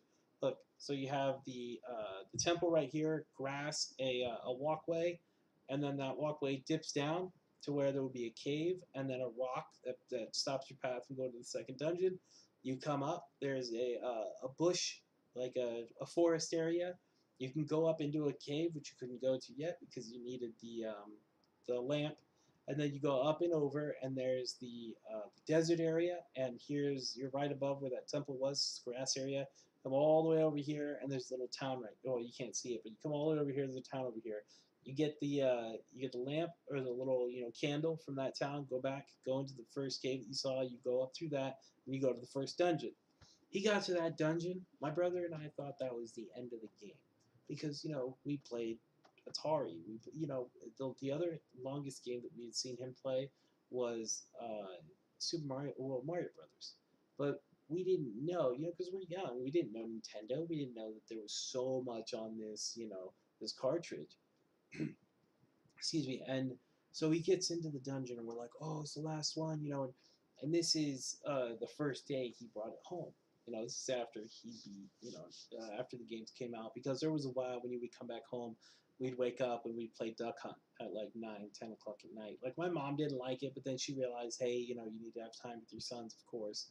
Um, and then on Saturdays and Sundays he'd start playing with us more, and in that time around 1987, he got busy with my mom, and we had another one coming on the way. So I'm the middle out of three children. It's my elder brother, there's me, and then my younger brother. So then we're in the first temple, right, and we're playing, and he gets through the whole thing. He's just sitting there playing. Like my dad, I think that's where I get my skills from. Like my dad was amazing in Nintendo games, even amazing with Super Nintendo games and Sega games. But because he still played, like we would play together. That was what I honed in on. Not my older brother, not my younger brother. It was me and video games. Like through my whole life, I knew that I wanted to do something with video games, and you know, uh, he's sitting there. He gets to the first boss, and I'm like, oh my god, like that's this guy like Ganon, whatever. Because if the booklet that you have gives you every single like detail about the game, everything about the game. You didn't have to buy a penny arcade strategy guide or walkthrough guides or any shit like that. Like it came in the booklet, and so he's sitting there and he's attacking them. And when you attack anything in that game that you're not allowed to hit, it kind of goes like this kind of noise. And so I'm sitting there, and he's just like, what can I do? And he puts on his shield, and he press select to do shield and all this stuff, and he just by accident, he presses A and B together, and Link jumps up and hits this horse knight in the head, and the horse knight, kind of sits there and flashes. And then all of a sudden, we're just sitting there. We're like, yes, yes, he beat it, all jumping around and everything. And my dad's sitting there going like, no, no, no, like I still have to fight. I still have to fight, get the fuck out of the way, And and he's sitting there, and he's doing it again. And he's coming around. He hits him again, and I think it was 3 times. The guy just had 3 hit points, pretty much. And so he does it, and then it goes through, and I forget what Link runs over and picks something up after he kills the horse knight. But he leaves after that, and then the castle is just in ruin, like it's a rock. And we're like, yeah, you beat the game. And my dad's like, nope, I still got to do more. Like, and then he goes and he finds the second, the third, temple, the fourth temple, all the way down through like this rock maze.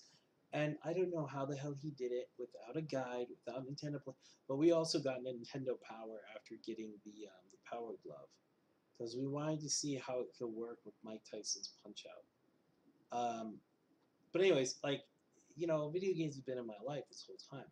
Like even through middle school, high school, and even in high school when I found out that I could go to the junior college, I wanted to take 3D art or 3D data creation and stuff like that. But there really wasn't that in schools as there is now, because back in that day, video gaming was it was never going to go anywhere. It was never going to go anywhere. So what I did was, did an accounting class, a marketing class, and then went to a business school, business courses, stuff like that. And like I really wish that there was more put behind video games back in the day, like because there is now. Like, what is it? I read that there are parents paying for coaches for their children for like Fortnite and PUBG, so they can play video games and hopefully get like what is it, like a 1.5 million scholarship to a college that will have esports in the future. Like, how amazing is that? I think that's so cool. But the coaches thing, I think that's a little insane. But anything to give you the edge. Like, watch, we're gonna find out the kids are like blood doping in fucking esports games now. If you don't know what that is, that's what bicyclists usually do, or swimmers, from what I've read. Um, you know, it's it's pretty cool how far video games have come. It's pretty interesting that we've gotten so many games that we have in such a small time, but now it seems like the AAA games have fucked up just so much. Just EA has, just drinking the lifeblood of whatever fans think of them, and BioWare kind of dicked us all with Mass Effect 3, even though, I still like the games. I still like Mass Effect 3. Love Mass Effect, Mass Effect 2, Mass Effect 3. Was really hoping Mass Effect Andromeda would be better than what it was, but I was going into it understanding that they had a company that only does DLCs do a full game. And then we find out that, like BioWare just goes, oh, well, we were using what is it, the Frostbite system or something like that? They're using a program that they don't know how to use, they hate to use. And this is by Bioware's own, mouth. They've said this in plenty of interviews. They hate to use it. They don't know how to use it. It's not good for RPGs. It's not good for first-person shooters, third-person shooters. Pretty much any type of big-scale game. Uh, all of this stuff. So it should be done.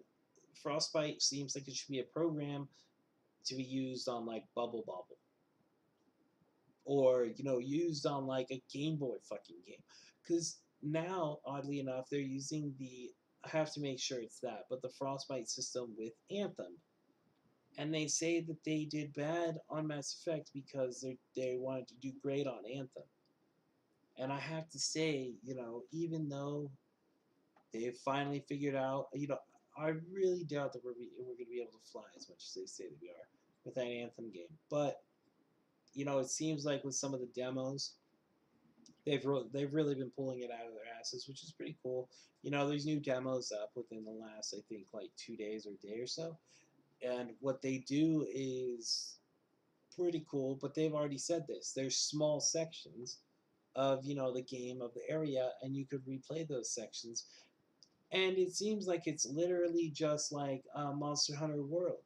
If you haven't played Monster Hunter World, you have a lobby area, which is all you by yourself, which Anthem is going to be.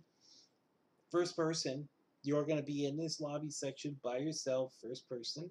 And then when you go out into the game, you can have your friends join you. Monster Hunter World is like that. Except you're, third person when you're in the lobby area for Monster Hunter World.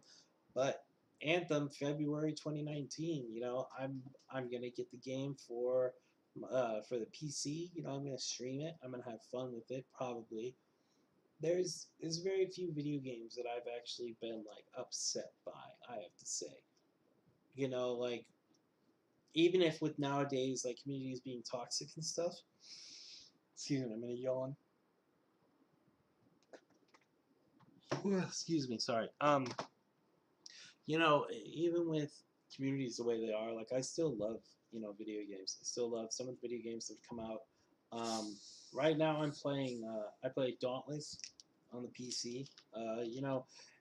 A lot of people are saying it's kind of like a dumbed down version of Monster Hunter World, but the game has its own charms. It's a wonderful game. One second.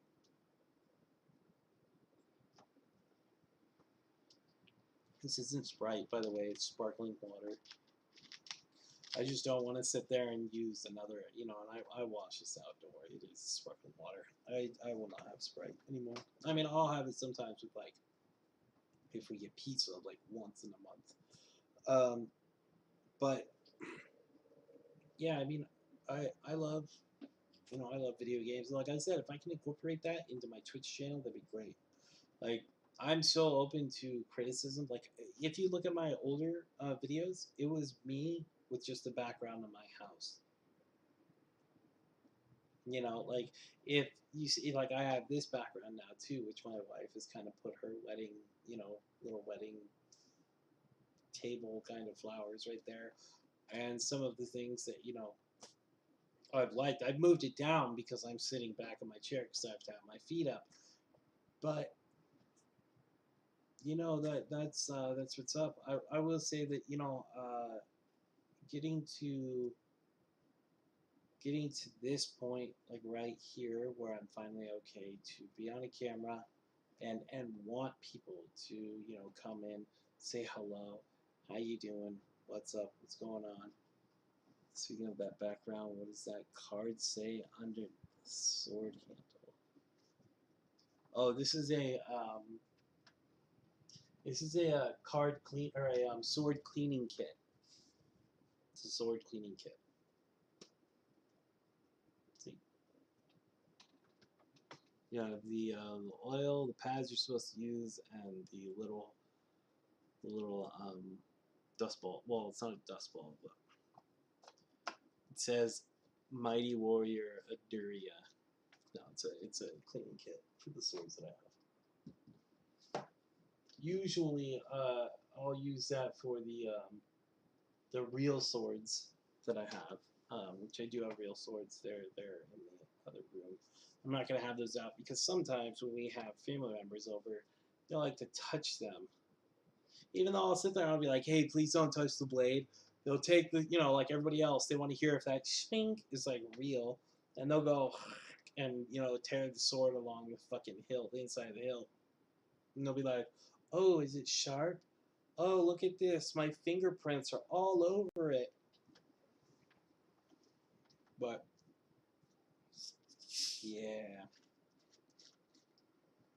I could have went south pretty fast with getting some swords, but I had to stop that really fast because there was really only like my mom got me a sword just because she was just like, hey, this sword was in a movie. She got me the sword replica of Tom Cruise's sword in The Last Samurai, and then like I went to Japan for a year and came back, and and I couldn't really bring a lot of the stuff that I had there, so I had to either sell it or, which is kind of hard to do when you have only lived. Like if anyone's been to Japan, it's really hard if you're going to stay there for under a year. Even like if you have a visa that goes for 13, 14 months, which you can do if you, one, are there for school, funeral you got to go to during that time. Two, you're going to get a job. Three, you're going to sit there and learn Japanese culture. We're talking, the religions, what's going on, different prefixtures, karate, anything to do, samurai stuff, bushido, any of that stuff. That brings up the more months you can stay there. But you usually have to come back with your visa and stuff. But I knew I was going to go back after my first year and a half, just because the school system there for people that learn English and teach English. It's really competitive and crazy. And you have a lot of people that go there and think that it's gonna be like a party time. Like I cannot tell you because for me, when I went over there, I was able to go over there with going through a program and stayed with a family, stayed with a house family, and of course they were in that program. They wanted people to come over there. They had an extra room or something, and blah blah blah. I also was able to set up before I went there. Schools that I was going to try to go and teach English to. Okay, there's schools there that you can't do anything until you get a you know like a signed agreement or probably you get a contract with that company, right? That agency. And there were people that would show up, stay like in a capsule hotel, or they'd stay with a family, and then the family would be like, "Oh, hey, what do you got to do?" Because it's very, go, go, go, go, go. Like, let's, don't sit on your ass, American, go. And what would happen is these people would then get a job, like with the same agency, and then they'd start going to work, and they'd be like, "Oh, like wait, I have to take a 5-hour train ride to go to my first job, and then I got to go 5 hours back. Like, what's that?" And what they do is they would wait all the way until the last train, but they go and do like karaoke and drink and shit, and then they take that train all the way. But see, what they didn't think is that that train might not be going all the way back those 5 hours. So you have to take a sleeping train, a train where people actually go in and you sleep in the train, and then you take that train home if that's where it lines up. And there were a lot of people that left within the first like month or two, which is really really sad because some of them wouldn't even tell the agencies, or some of them, and this is why a rule is there, some of them would just leave without paying bills and stuff like that. um, and that's really bad because they do come after you. But now, if you're a foreigner coming in there and you're on a visa, you can't get a driver's license, you can't get a phone, you can't get an apartment on your own, you can't get a lot of stuff unless you're going to be there for a year or more. Like it's really hard. You have to have a co-signer sign for everything. So yeah, but it was also kind of I had done my hey, I went out in the world type thing, and I'm gonna go back now type ordeal. Also, like I had gone there in the first place because there were a lot of different medicines and different procedures that they were doing for someone with liver vasculopathy, and there was a lot of teaching and stuff back and forth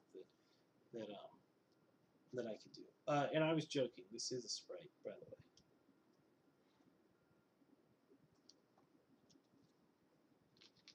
I usually don't drink it, but it calms my stomach down. But Aduria, how you doing? You doing good? Everybody else in the channel, how you doing? Hopefully, you liked hearing me talk for an hour and 45 minutes. Talk about how I met my wife, how I got my teeth, my dental implants. That's good, dude. Is work going good?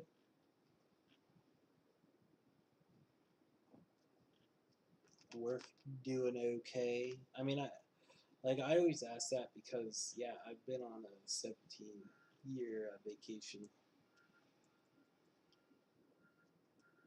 Hey, look at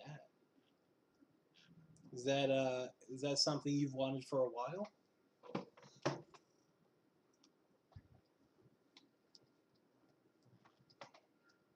Oh, okay.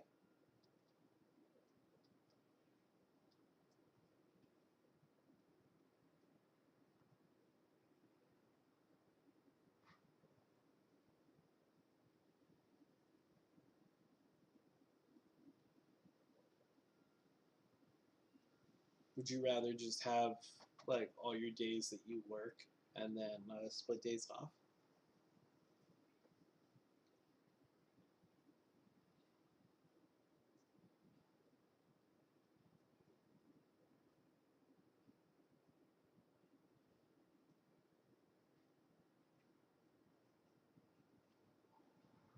Oh, okay.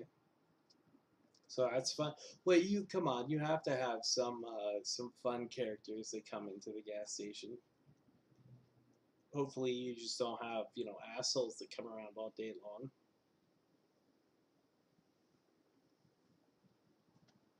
Like I know the guy that the gas station that I go to, like he has so many. I'm just not trained for. Oh, well, hopefully you get trained on it.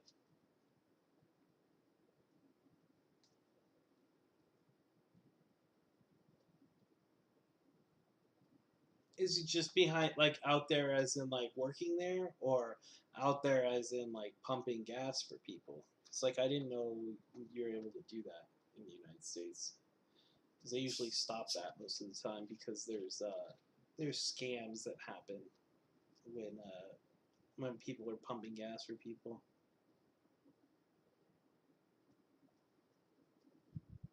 Hmm. Yeah, in California we don't have that either. It's a big scam that happens in other countries, by the way. Like, don't let people fill gas up for you because if they know you're a tourist or they see that you're a tourist and you don't speak the same language as them, not all of them, but some of them will sit there and they won't reset the counter and they'll make you pay for the person that was in front of you sometimes. About the little booth out there with cigarettes and shit that I'm stuck in when I'm out there. Oh, that's what you mean. They want you out there a lot. Probably because they make a lot of money off of cigarettes and stuff, right? But do you get to sit down in that little booth? Like, does anybody else have a job where they sit down in like a small booth all day? Wait, you don't get to. Wait, wait. You have to stand up in this thing. Come on.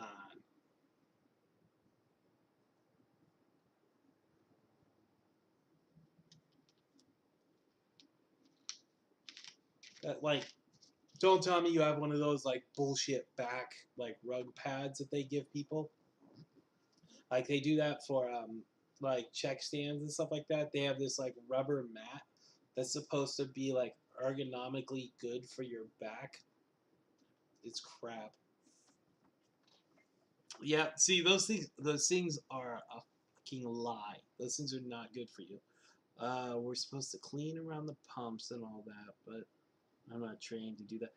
That's kind of weird that you're not trained for that. Exactly. They're not. They are not good for you.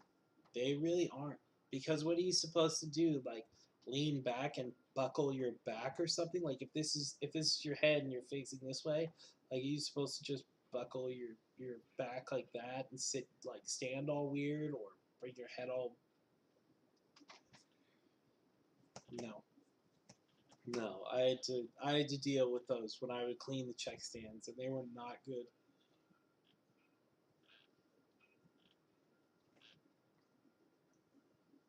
They want you to clean the pump. Well, I can understand that because you're supposed to have those clean all the time. Excuse me.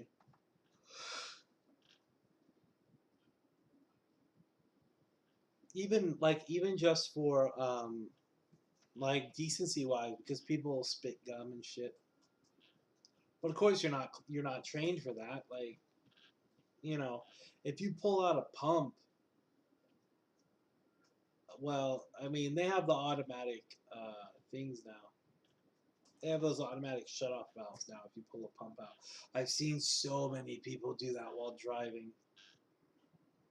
Hey yo, Magic. Magic Mark. Damn, that's a name right there. How you doing, Magic Mark? We're just talking about jobs where my friend here at Duria, he has to stand all day in a booth. Magic Mark. We'll do that. So I put your name up on my wall. Magic Mark. And permanent pen. Piss off the apartment complex. But yeah, Magic Mark, we're sitting here and Aduria has to stand all day at his job. And he's not allowed to sit, which is insane. Now, Aduria, do you have to? I'm not in the market for jobs yet. Ah, okay. Hey, still. Let's hope that you don't have to stand all day. You know, like I'm not in the market for jobs yet. I don't think anybody wants to be in the market for a job. Well, there are people that really love having jobs, which is understandable. Don't do retail; it's not worth it. I know a lot of people that will say that. They will straight up say that. Don't do customer service, but you know me, man. I love talking to people. Like, oh my gosh, like, nah, I'm a student. Let's stay a student for as long as you can. Have you ever seen the movie Billy Madison when he goes from middle school to elementary school, and he comes back to the middle school kids because of course he's in love with his middle school teacher, and he goes up to the big kid and he's like, "Don't leave school, whatever you do, stay here where it's safe," and he's mushing the big kid's face and everything. Oh, it's fucking perfect. Um, well, that's cool. I don't know. It's an older movie. It's a '90s movie. Uh, Still though, are we talking? We talking high school, college, middle school? But I mean, even in school, the desks aren't that perfect. Not the '90s. Ew, '90s.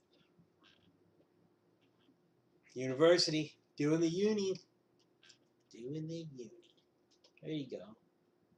Now, okay, see, when I was in school, our desks were connected to the chair by like one bar, but the chairs were all fucking like plastic, bullshit plastic before ergonomic, right? Before it did this whole like hump or like back pushing, so you're actually sitting ergonomically. Like those chairs will fuck your posture up. But yeah, the molded plastic pad. Yeah. Except they went straight down, and some of them they were wooden. They were just the whole desk except for the steel bars that take it together. It was a wooden seat, you know, and that's what you had to sit in. They care, yeah, they care, and until they start doing like barcode loungers at universities, they don't care. They don't fucking care. Kiss my ass. You were the plastic molded chairs back in the day. But I mean, like Iduria, is there just not enough room for a chair, like in that area where you work, or what? I'm gonna move this. I'm gonna move this camera for a second. You can't even see like my hands when I'm doing my cool movements and stuff. Here, how about that? There we go. Bam! Now you can see both my hands. Both my hands on my rocking shirt.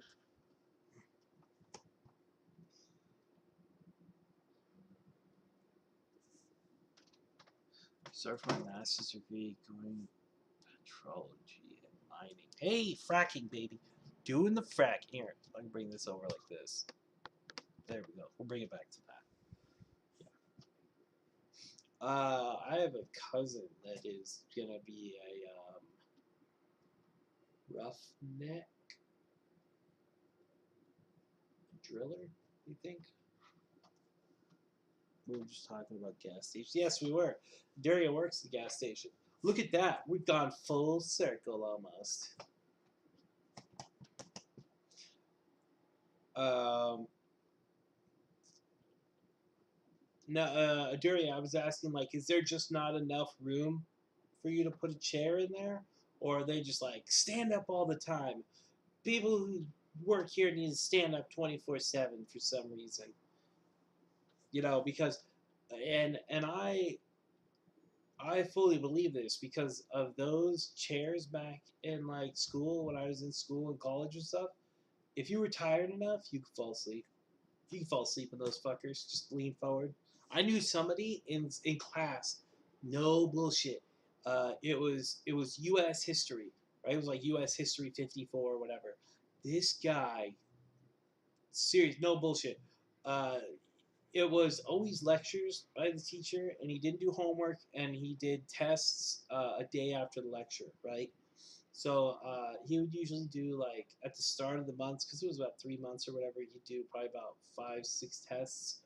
Um, so we get into class, and he starts talking about the Civil War and stuff like that. And this guy, right off the bat, fucking passed out with his head up, almost like how I was a few Twitch streams ago. But he was pieced out like back and with his head up and over, and it was so bad because the girl behind him was like sitting there trying to write, but his head like went onto her like front part of her desk, so he couldn't. I mean, she couldn't really do anything about it. Let's see. They made me. They made a point of taking the chair out because people were sitting too much. How do you sit too much? I've been sitting too much right now. That's what's going on. I'm just sitting way too fucking much. Let's see. So let's win. Let's win.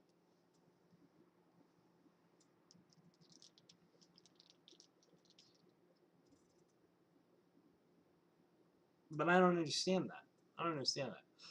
So, Magic Mark, what about petrology, petrology and mining fascinates you? I mean, if anything, do you just learn how to actually find oil and like where the slurpage or whatever it's called has not happened from like other mining rigs? So I mean, isn't it? It's like, isn't it in the hundreds of millions or whatever every single time you move a rig to try to go to another dig site? Unless that's not in the realm of what you're learning. Because I know like rig owners, like oiling, whatever owners, like they spend a lot of money every single time.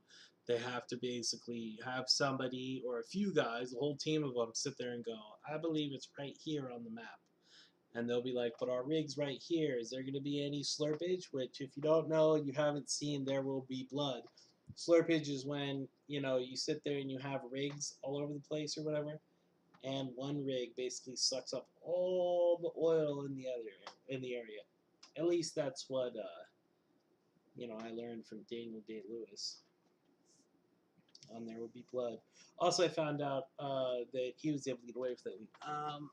Not to oil, more into mining for the rare minerals, which are used for phones or in building tunnels. They need geologists like me for that.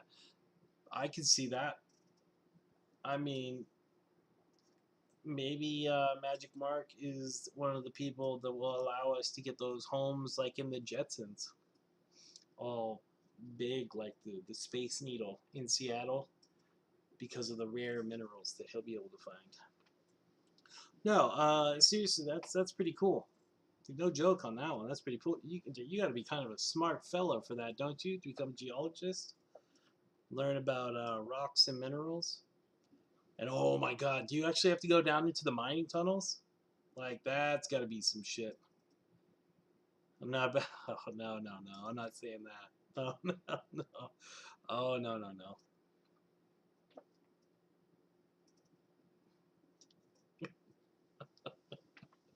He's just sitting here like he was in my chit chat one time. That son of a bitch. No, I think that's pretty cool to tell you the truth because I mean, who's gonna do it? Like, I wish I had the mindset to be able to do it. Yeah, I got into those. Oh my God, I got to go into those tunnels until they do good or if they fucked up. Yo, like, wait. So I know obviously there has to be a real system in like which way they can go. Excuse me, for the tunnels. But like you can go. Okay, first I have too many questions now. So one, when you say yeah, you got into those tunnels, were you in like one that went down like 2 miles or whatever, and like you had to lay back on that one like chute that brings you diagonally in, or did you just go into an elevator and just went down?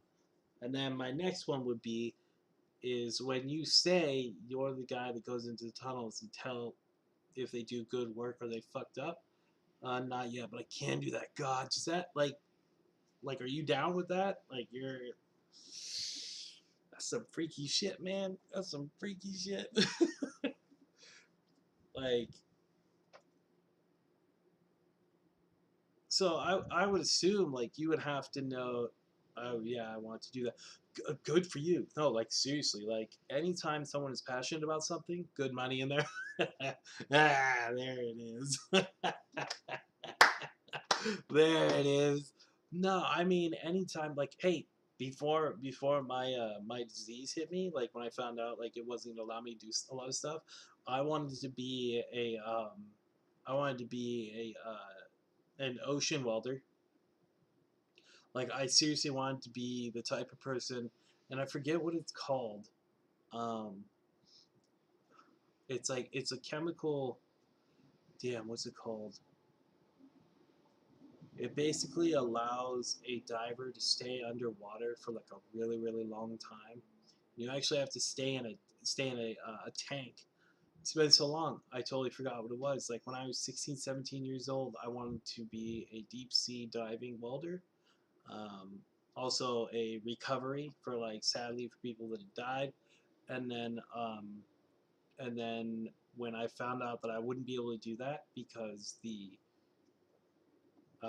yeah, it's a tank. It's different fluids and gas that you breathe in that actually expands your lungs over a certain amount of time, and you're able to stay in that compression type of spot in the ocean for a long time.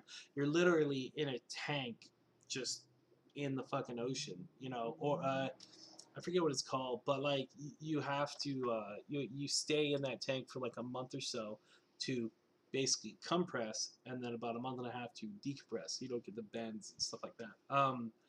But when I found out I wasn't gonna be able to do that because of my circulation with my disease, I was really worried about the blood and everything. I have a disease called livedoid vasculopathy. It's very rare, all that fun stuff. Pressure tank or so, something like that. Like it's actually like a real name. Like I'll have to look it up.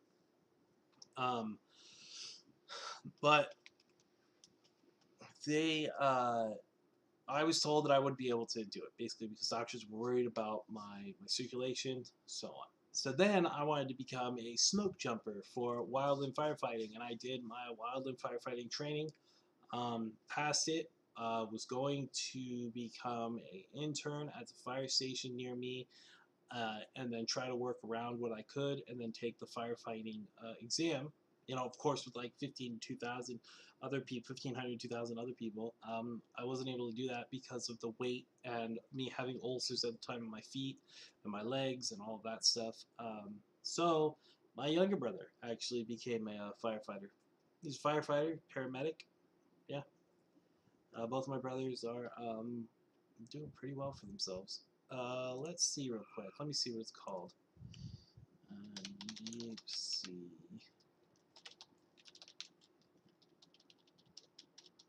What's it called?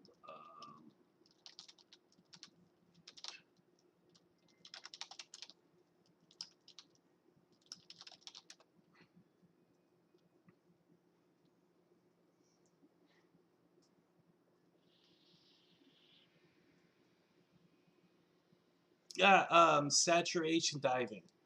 That's what it's called. It's called saturation diving. There we go. Yeah, saturation diving. And you're dealing with different chemicals being put in. Um, Oh yeah, yeah, yeah. So I was gonna ask, and it's a weird thing, right? With tunnels, is what I was gonna ask because if you think about it, and I always thought this was funny, right? When you're watching a documentary, and I'll bring in what I was talking about with the saturation divers. When you're watching documentaries of that stuff, right? You see, oh God, where am I? You see with your TV screen, right? But when you go in there, you're seeing this. This is what you fucking see when you're under the ocean, okay? Because I've been diving. I've gone diving before. But with the cave, right? So you have, and I've always wondered this. Maybe you can tell me or not. But is there a reason why sometimes they make those? They make the journey down into the cave, the mining like diagonal, or sometimes they use just a an elevator, because I had always figured that has to deal with the depth that you're going in the cave, and then also like what way they're making the the routes. Like if this is a map, this is you're coming from here, and then you can go off either way. They're digging in certain ways. Like, are you the type of person that tells them that they fucked up? Or excuse me, are you the type of person to tell them that they screwed up and they're nowhere near the minerals that you told them to go for? Or the reason why they are there is for the certain minerals and they went, left instead of going right. Like, is that what you come in and say that they fucked up about? Because I mean, I can only assume there's like a team of you guys sitting there, like, because it's a huge company. There's a lot of money in that for sure, especially when like everything needs coal, or like you were saying for phones or building stuff. Like that's a pretty big decision to make.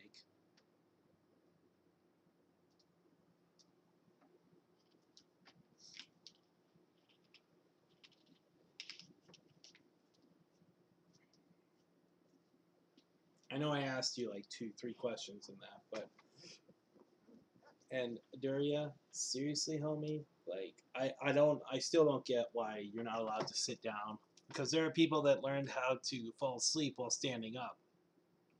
So, for example, if it's safe to enter the tunnel they made, or if they need to strengthen the money or tell them where to mine. Okay, so yeah, you do. Okay, well, see, that's awesome. No, that is, yeah, that's awesome. Because I do remember when we were going for diving and we were learning about, the equipment that you have on you and everything. And the fact that you wouldn't be paying attention to one guy, even though like you have the main guy that you're talking to, like your boss, but you usually have to listen to your boss's boss's boss and a whole different head of people. So I would assume, for Magic Mark, and correct me if I'm wrong, I'm assuming you would lay out like a whole plan before they go digging, right? And when they get to a certain point, or when you have to go and check in on what they're doing, that's when you sit there and go, this is what we wrote up, this is what you did.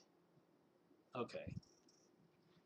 Okay. Yeah. Like, this is what I have. This is what you have. We need to get them here. We need to get them together. Okay. Well, in layman's terms. Okay. Yeah. Because of course I'm not going to be able to understand your lingo for sure. But thank you for doing that, because a lot of people don't know where. Where is it? Where is it? A lot of people don't know where the minerals come for this. Determine where stuff is they need in the ground. Yeah, yeah, yeah. Or where this comes from. You know, it's okay. You don't need to be sober to type. You could be. There are people that have typed to me while they were fully drunk, and I still, you're good. No worries. I think that's cool though. Like, see, this is, and by the way, Excalicripple. By the way, that's what he's named. This is another reason. Like, I would have never been able to, and this is why I finally got to the point where I was really, really comfortable and excited about, getting back out and talking to a lot of people instead of just staying like in my house and trying to deal with, you know, my disease. But like with Twitch, I'm able to meet people like this, and hang out. And with computer stuff, I was able to make friends with, Aduria, and then meet Magic Mark IV, who was talking to me about mines and stuff like that. Thank you very much for following. Yes, thank you so much for following Magic Mark. That is awesome, and I'm glad that we were able to have your conversation. Hope you stick around and let you pass out. But thank you very very much for following. That gets me that much closer towards Twitch affiliate, and then I'll be able to give more little emotes and actions to the people that are in my channel and stuff like that. Thank you very very much. I do like how you were talking about, because you are about the money and how much there is good money in it. Not only because you're becoming educated, educated, Mark, but because you are risking your life. I mean, right? You're gonna be You're gonna be down there. I mean, you obviously have to see this stuff and match it up with your maps. It's not like you could sit there and be like, show me where you drew. No, thank you. Thank you very, very much. You got me interested in this now because, um, one, I'd like to ask you, yeah, there better be good money in that stuff. Even though there should be more money for people who do mining and geology type stuff, and deal with bullshit customers all day like Aduria.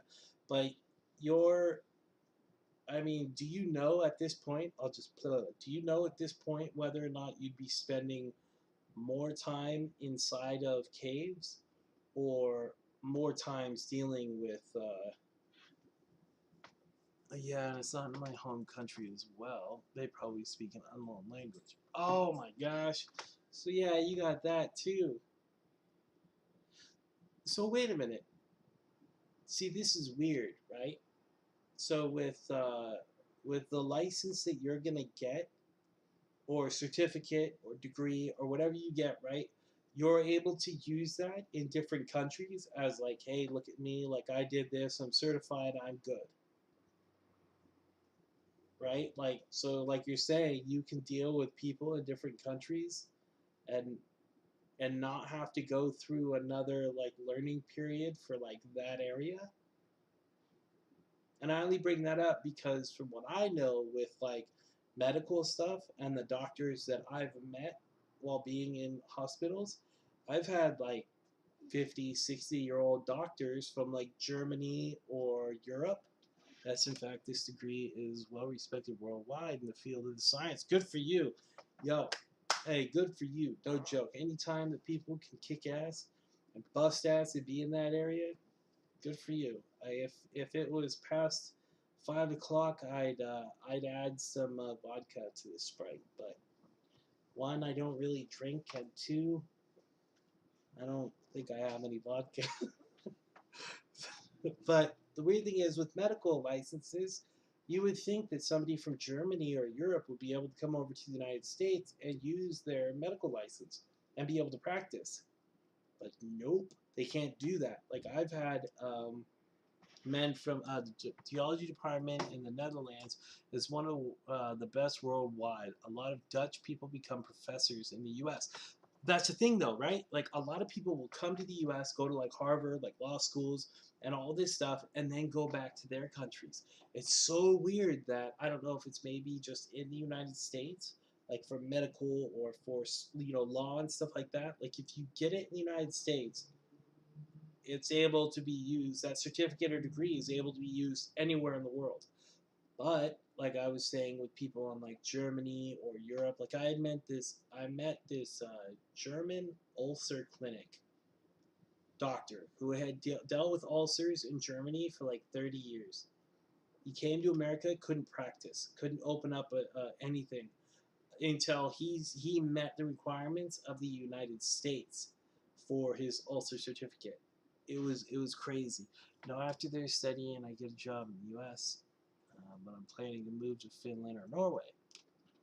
Hey, now and you don't have to tell me. I know this is kind of personal, but is that because, like geologically wise, you're really interested in a lot of the the rocks and everything there, like the land over in Finland and Norway, or is it because there's just a lot more mining done there? Because isn't there a lot of mining done in like South America and stuff like that? I mean, it's also freaking hotter in Satan's balls sometimes, but I know I'm kind of asking you for your whole story, but I'm intrigued now. Like,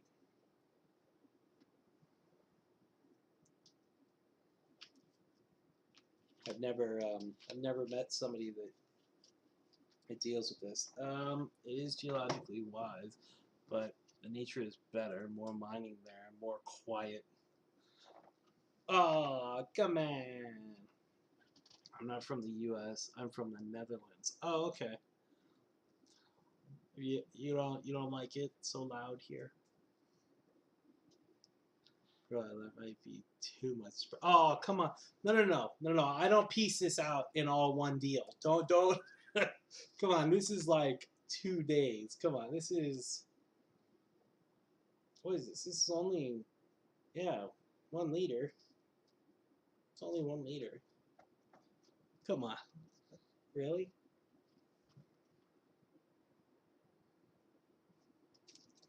But I don't. Hey, I do not drink like soda days after days after days. No. One, my wife would not let me, and two, I think I'd be dead. It's really bad for people that have medical problems already to just keep on drinking sweets. Like I don't do sweets. Like I just don't. Like no sweets. Like when Halloween comes around, like we do not fuck around with that because I don't need to add diabetes also to my list of medical problems. But thank you, Ginny Artemis. Thank you very much for that. I could have lied at the start and been like, "It's sparkling water," which I tried to joke, but I don't think anybody got that. Soda is so sweet, I barely drink it. I rather drink beer, and that's why you're not sober. Okay, Mark, that's why you're not sober right now. Soda is very sweet. I usually drink no joke. Either be water or iced tea. And I usually don't drink anything with and my wife had me doing this ever since we were like going out like girlfriends stuff like that. Is the There's a certain sugar she stays away from, and it's like in everything I've noticed. And she doesn't drink it. We don't buy anything with it. I mean, I still drink milk, of course, 2%. And ever since I've been trying to get my weight down, it's cut out a lot of soda. Even some of the times I've cut out water, and it's just been like this coconut water. Now when I drink water with a bit of lemon juice, healthy and delicious, very true. Um, I'll do lemon or lime or peach. That'll be the stuff. I can't just drink straight up water because um, the metal taste in my mouth because I know from the people that don't know, but I have implants top and bottom, so I have 4 screws in the top and 6 screws in the bottom, and I'll start tasting like it's metal tasting, or the plastic or the veneer taste from the water. So there has to be some. I also get a little bit of dry mouth, which I get helped by the mouthwash from one of my dentists, my surgical dentist friends. That helps with my dry mouth. That's another reason why I use this, the oral essentials. Um, why do you have implants? Oh, so I have a disease called lipidoid vasculopathy, and I'll paraphrase for you really quick. And I've had it. I'm 34 now. Well, I'll be 35 in November. But when I was 15 and a half, back in the 90s, they didn't know what to do. So they hit me with like steroids. They hit me with Apuva light treatment, which is like UVA, UVB light treatment, stuff like that. And it's on my legs from my knees down. And I was getting, ulcers on my feet, all this stuff. And they thought I had like an autoimmune disorder. They didn't know what I had. So they gave me, all of these pain meds. They gave me all of these, nerve pain medicines and all these, steroids, and for the steroids you can only be on them for 3 months and then off, and then on for 6 months and then off, stuff like that. And then all these other drugs that were going through testing because I wanted to be young. I still wanted to do a lot of stuff in my life, but I never wanted to get to the point where it would be, or I was on like warfarin, blood thinners. I was on folic acid and stuff like that. So having them for easily until about 22, and having them during the time of your life when you go through period, going through puberty, the period of when you're hitting puberty, because I didn't hit puberty until I was about 15, yeah, 15 and a half or so, and then you get that your growth period and everything like that, and I'm 6 feet, 6 feet, 6'1" now, but having all of that medicine in my body, doctors at that time told me, and back in the day, doctors were just like, here, we're going to try to help you. I had ointments that were steroids. I had ointments that had pain medicine on it, fentanyl when it just came out, stuff like that. And they were worried about a lot of the deterioration in my organs. But I've been lucky in that fact, knock on wood, that it didn't do anything. But then all of a sudden, I noticed that my teeth started getting like really like wiggly, and then little by little they cracked or split. The enamel, the dentine went. I mean, they would be I'd be biting and eating, and then all of a sudden I'd notice that, hey, I just ate a taco, and on my teeth came out. My tooth came out. I never had braces. My teeth were perfect before anything. And what is it? Jeez, I got onto a TV show, even though I went to dentists, right? And these dentists were telling me that it was just because I had weak teeth.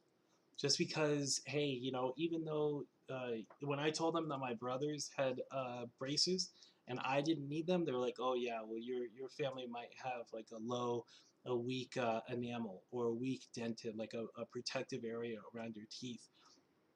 And so like they would sit there and they'd do a bridge or something, and I didn't do my parents did not let us do crazy amounts of sweets. Like I didn't have amazing amounts of cavities and stuff like that.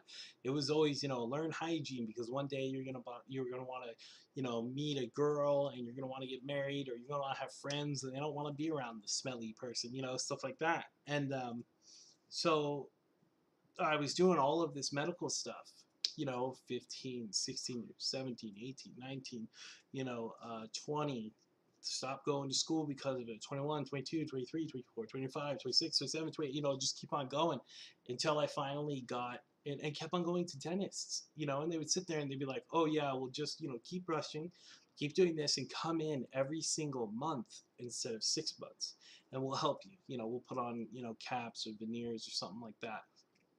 And they just all they started going away. Like my teeth just started going away. Stopped smiling, stopped working out, stopped worried about what I was eating, like just everything.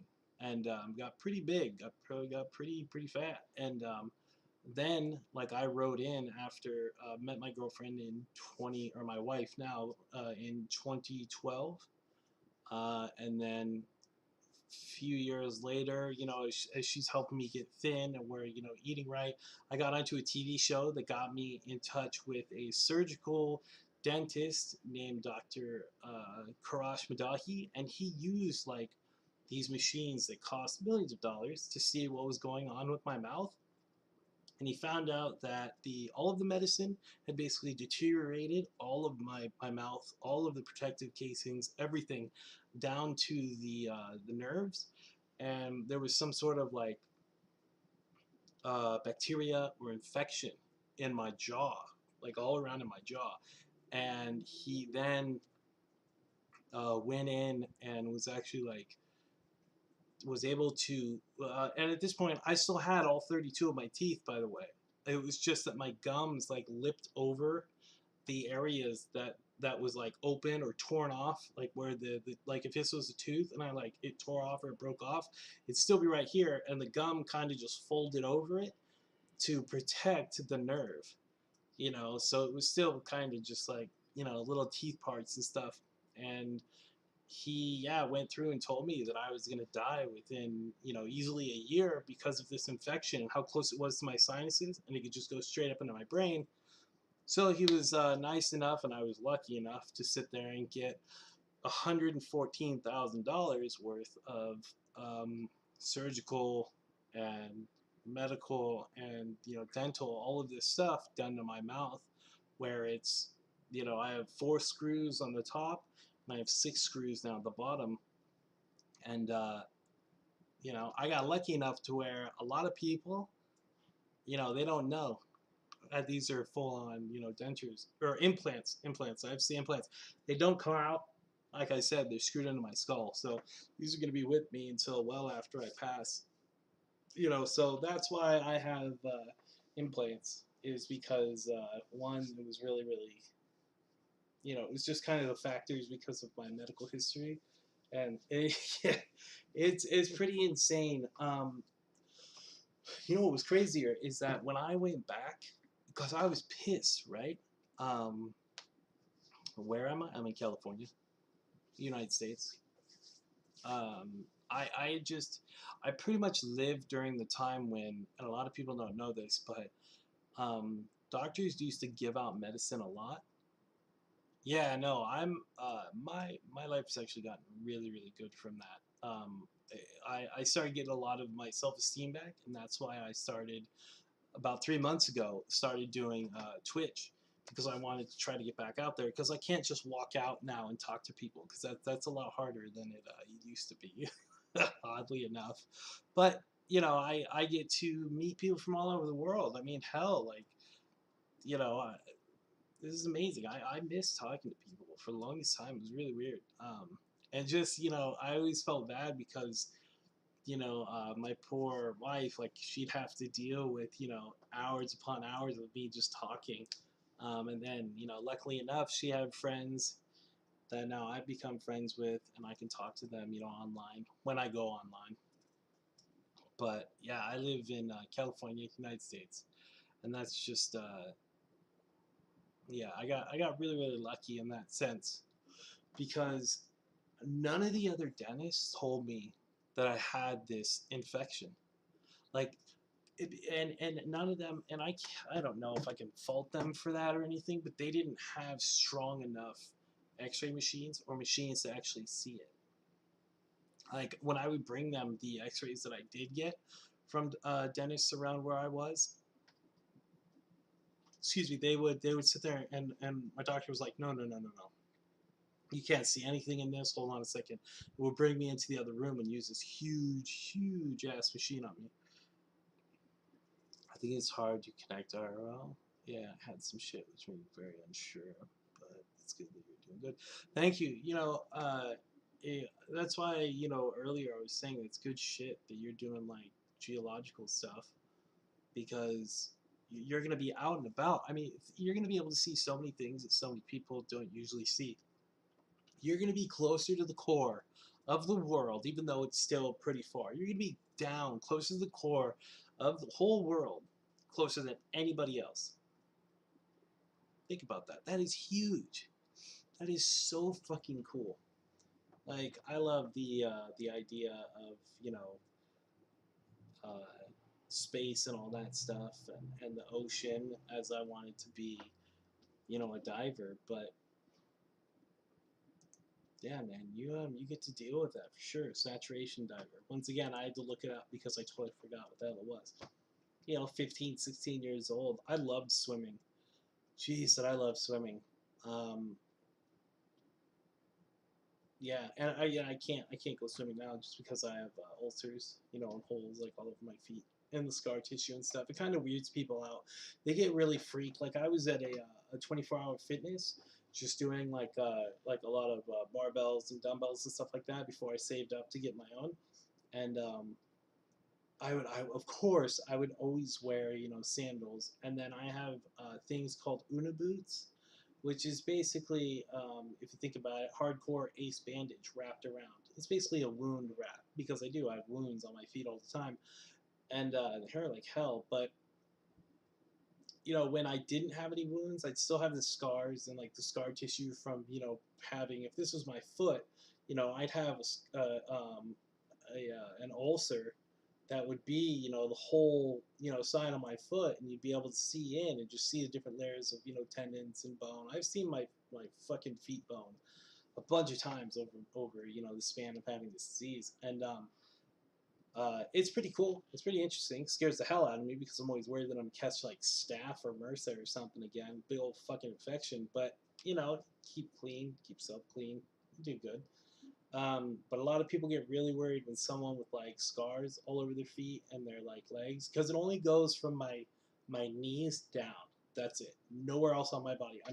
Nowhere else on my body. I'm not gonna show you my wiener and abs and stuff like that. But yeah, like I remember I was getting ready to go into the sauna, like the steam room, and this dude got up, walked out, and complained on me, and I was actually asked to leave that 24-hour fitness. This happened back when I was, 14 years ago. So when I was 20, 21, 22. Because I used to work out all the time. Like I was a wrestler in middle school in 8th grade. Then I did wrestling in high school. I did football. Um, I did baseball outside of high school, and then I did umpiring for minor Bs for something called the Mark West Youth League. I did that for a long time, umpiring. Um, Tried to get into hockey, couldn't really do that.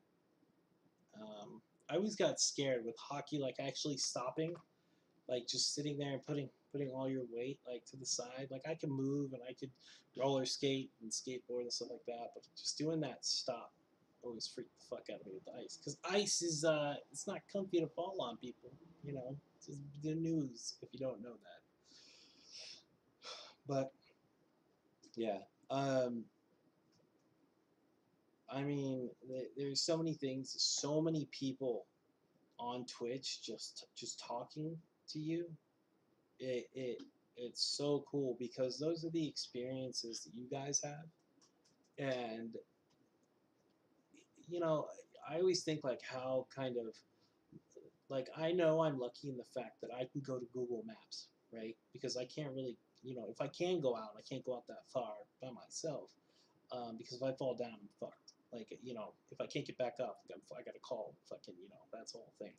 But I could use Google Earth, and I can zoom down and I can see stuff and I can go through areas and all, and I am lucky on the fact that I live in an age where, technology that is possible. Like, but I've had doctors actually fucking joke with me in the fact that if it was 100 to 200 years earlier, they would either just chop off my legs or send me up to a fucking hill with Uncle Grandma, and I'd stay there in the hills until fucking I'd be that one guy. Tony, I'm sorry, but can you not walk? I can walk. It's just it's really hard because it's awkward to not know like that your legs aren't here with you, right? Because my knees will go, or like my feet will just hurt so much, or they'll be swollen so much that I just can't fucking do anything. Like I have my feet up right now, like I have them up, like I always have them up. um it's all good. I've had this since I was like 15. I actually lost the ability. I atrophied so much from not walking, which means, if people don't know, you lose the muscles. And when atrophy is you lose the muscles and you lose the strength in wherever is atrophied. So I actually atrophied so bad on both of my legs, like I couldn't support myself. Like I couldn't really stand up that well. So I had to sit there and I did some like kicking stuff, and I had to work out and I had to get my muscles back to be able to move like through the pain and stuff like that. And it's always funny too because my brothers would joke, and like as I was like getting back, and I didn't do physical therapy with like doctors and stuff, which was stupid, but that was just how I did it. My brothers helped me every single step of the way, but when I started actually moving again and stopped crawling, like they would throw shoes in front of me, or like just stuff to get me to raise my feet up, and then finally gradually I started moving. I can take probably about, let's see, because I go out, I'm on the second story just because this is what you know in our range of what we could afford. um, the stairs are like pretty scary, like sometimes I'll kind of sit down and hump down them, But like walking, I mean, like I'm not walking my dog by myself. Like if I do, like it has to be on a day that like I have my cane. I know that my wife is home. You know, like I'm not venturing out, like skipping or anything. But you know, it's I really have to think about where I'm going, what I'm gonna do, because at any point, like I can fall. Because it's just my knees will go out, or there will be so much pain that just shoots up my leg. Like interesting, I interesting thing that I found out about nerves is that even when a nerve is dying, it still every single once in a while goes, "Hello, how you doing?" You know, because if you think about them firing off all the time, and you know you're you know you'll be sitting there, and all of a sudden your leg's gonna go like this, like you know it's insane. Yeah, you know I've always been told that. Jenny. I've always been told that. I mean, like I was saying earlier, this wasn't given to me by like my parents. Wasn't given to me by you know I don't needles scare the hell out of me, so I didn't get it from a drug or something like that. The only drug that I really did was pot. You know, don't even smoke it now.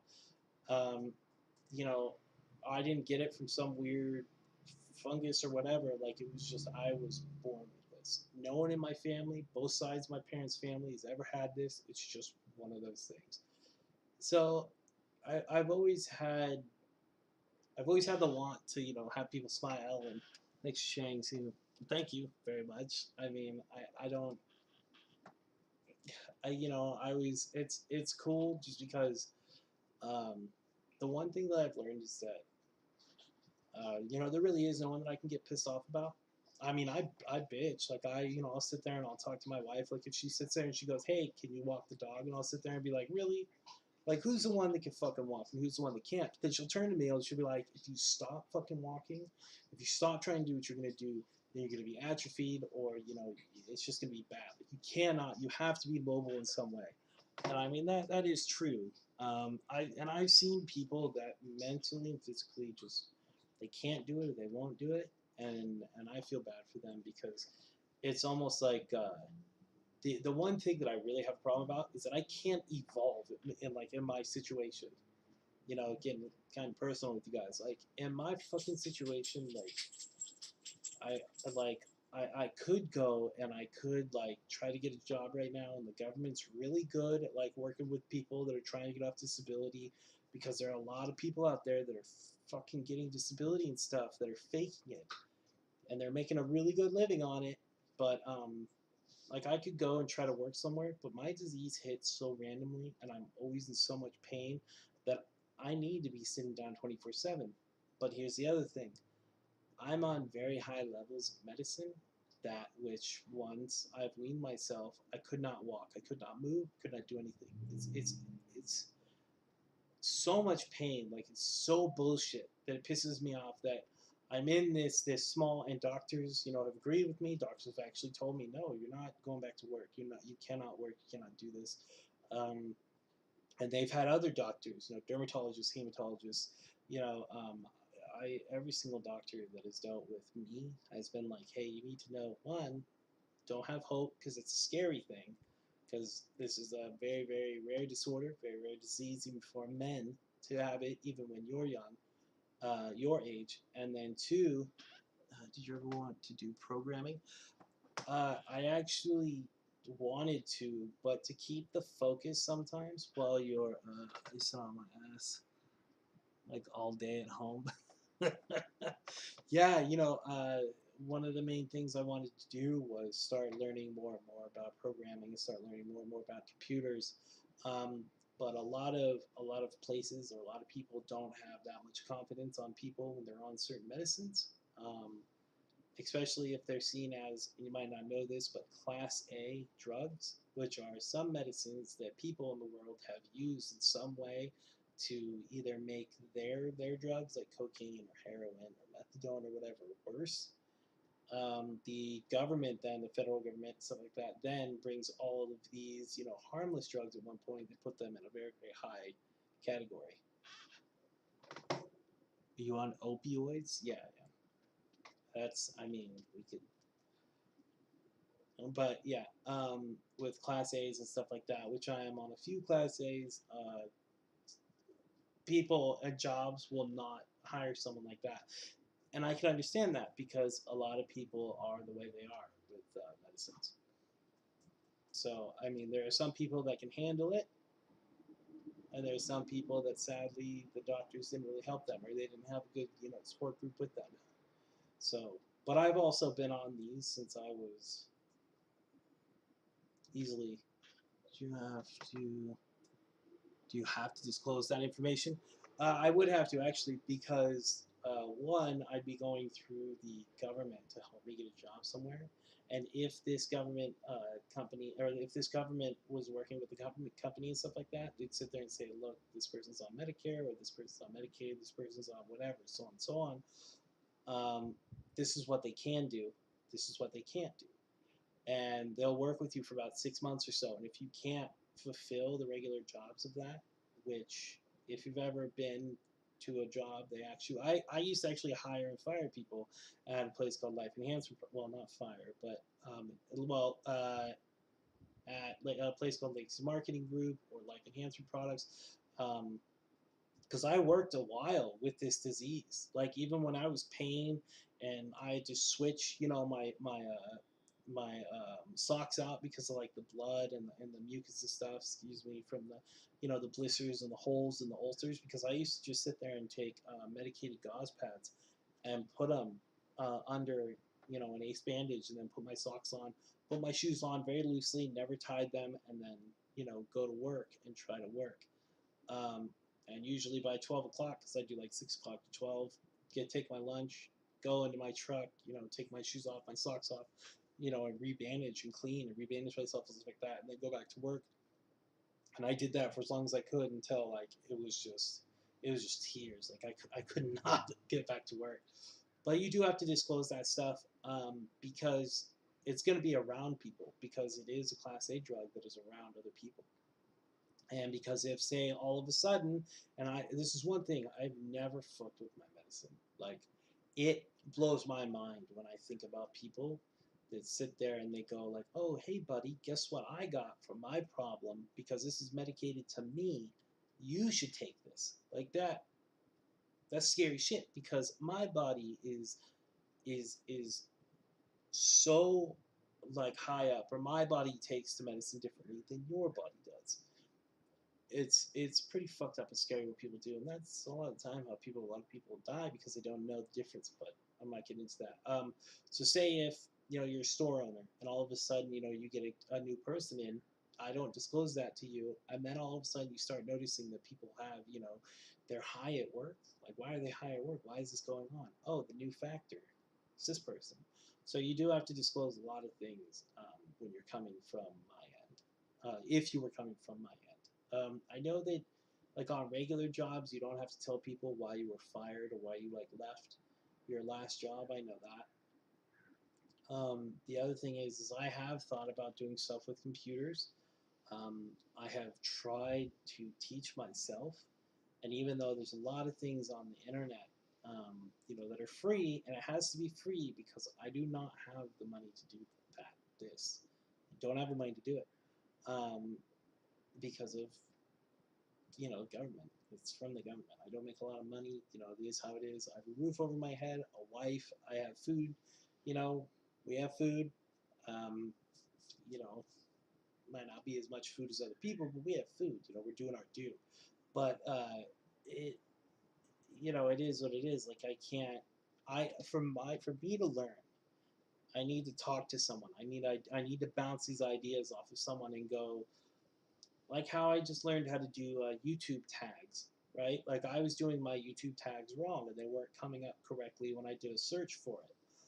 But I had to sit there, and luckily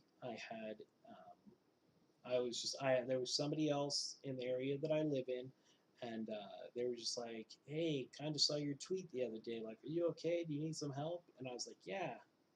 He was here. It was just a friend of another person that I know from walking dogs, and being outside like on the patio and stuff like that when they're walking by, and like her son wrote it down and like helped, like you know, like I have notes from them, so from him. So I was able to bounce my ideas off of him and stuff. And now like I saw how wrong I was about tags, and I know that they're from teaching at one point, from tutoring. There's like, what is it? There's audio way of learning, the video visual way of learning, the example way of learning. So everybody learns in different ways. So I've just always been like that. Um, I mean, it gets to me sometimes, like when I think about like the future, like what's gonna happen, because it's not like I'm paying, like I can pay into a 401k or something like that, but like I don't know. I know there has to be something. Like I gotta change. I gotta move up from my situation. And right now, one of the main things that I'm doing is the Twitch. Getting out there talking to people.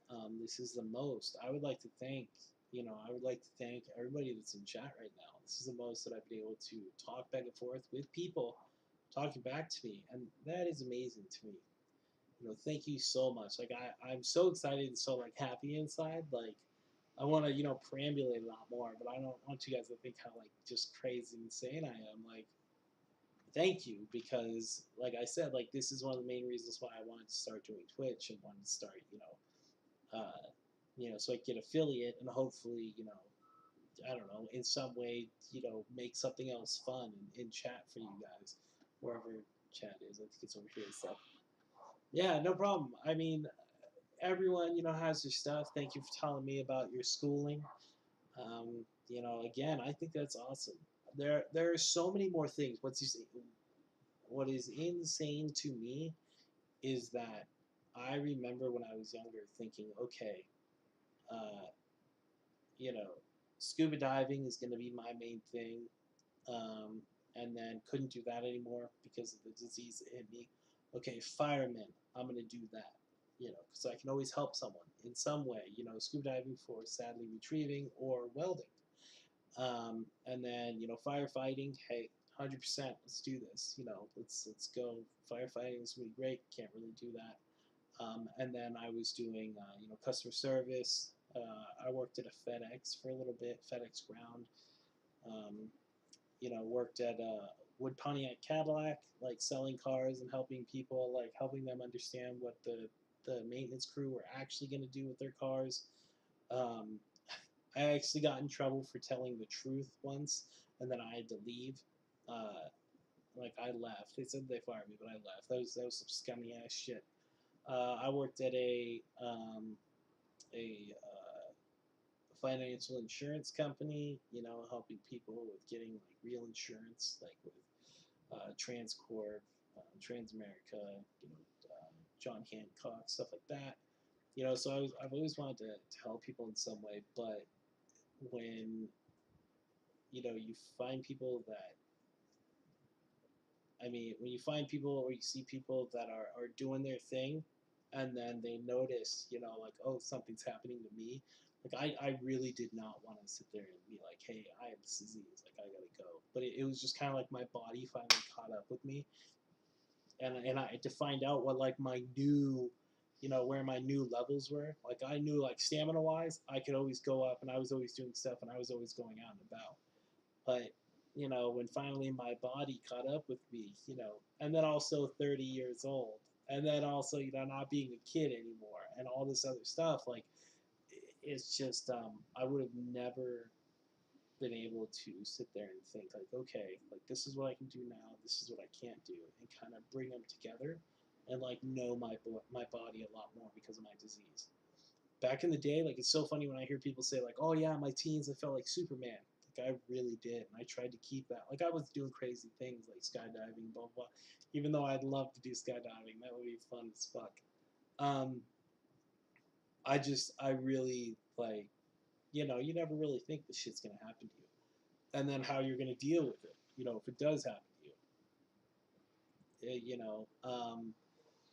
I also found out that after I kind of after I kind of got to the point where I wanted to learn a lot more stuff. If I wasn't going to be out there able to do it, like so much more of my interest like expanded. like dealing with the Earth core. No joke, Mark. Like seriously, like that is so cool. Then I have a cousin that deals with. He's a roughneck. Like he's dealing with drilling. Uh, my mom's even dealt with so many companies, like helping them start up. Um, and then the fall, back in 2008 with all the the market. Like I started learning about that. Started learning about how video games are made. Started learning about well, how the human body is. What's going on with nerves, capillaries, all this stuff. Just everything. Hunting.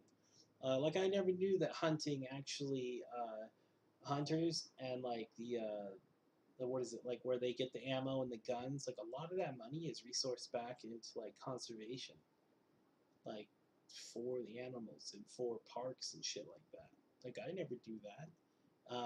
Listening to a lot more, AM radio. And I don't know if that's maybe just getting old or like my interest being piqued, but I know like back in the day, like I never thought about any of this shit. Like I didn't care that, the universe is just fucking vast and insane, or is it all fake, or flat earth, all that stuff, whatever. But I mean, like, I want to grab like whatever information I can now. And I'll tell you the truth, I didn't give a shit back then. I really don't give a shit until my life physically had to slow down.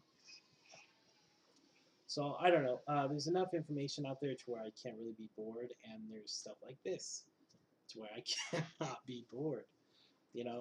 One of my main things right now though is health.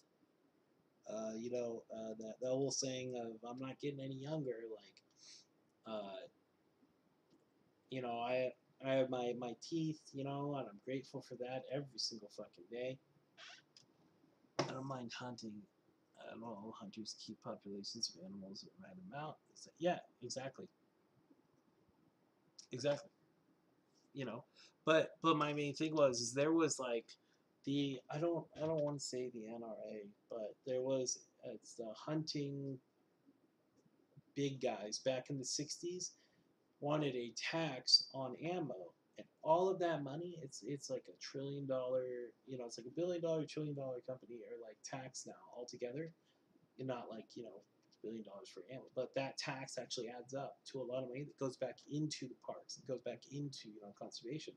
I never knew that. Like my brother went hunting and I was just like, oh, that's cool. Like I understand. Like, are you gonna go to a place where you're actually gonna go and hunt, or are you gonna go to one of those areas where they throw out the feed and then, it's basically like lambs to the slaughter, And he was just like, you should really look into this, dude. Like, I never thought hunters were bad. Like, I have them in my family. Like, I've had bow hunters in my family. And, you know, yeah, you learn about how in, what is it, Florida, they have these pigs, these like swamp pigs that they just were ravenous. They killed everything.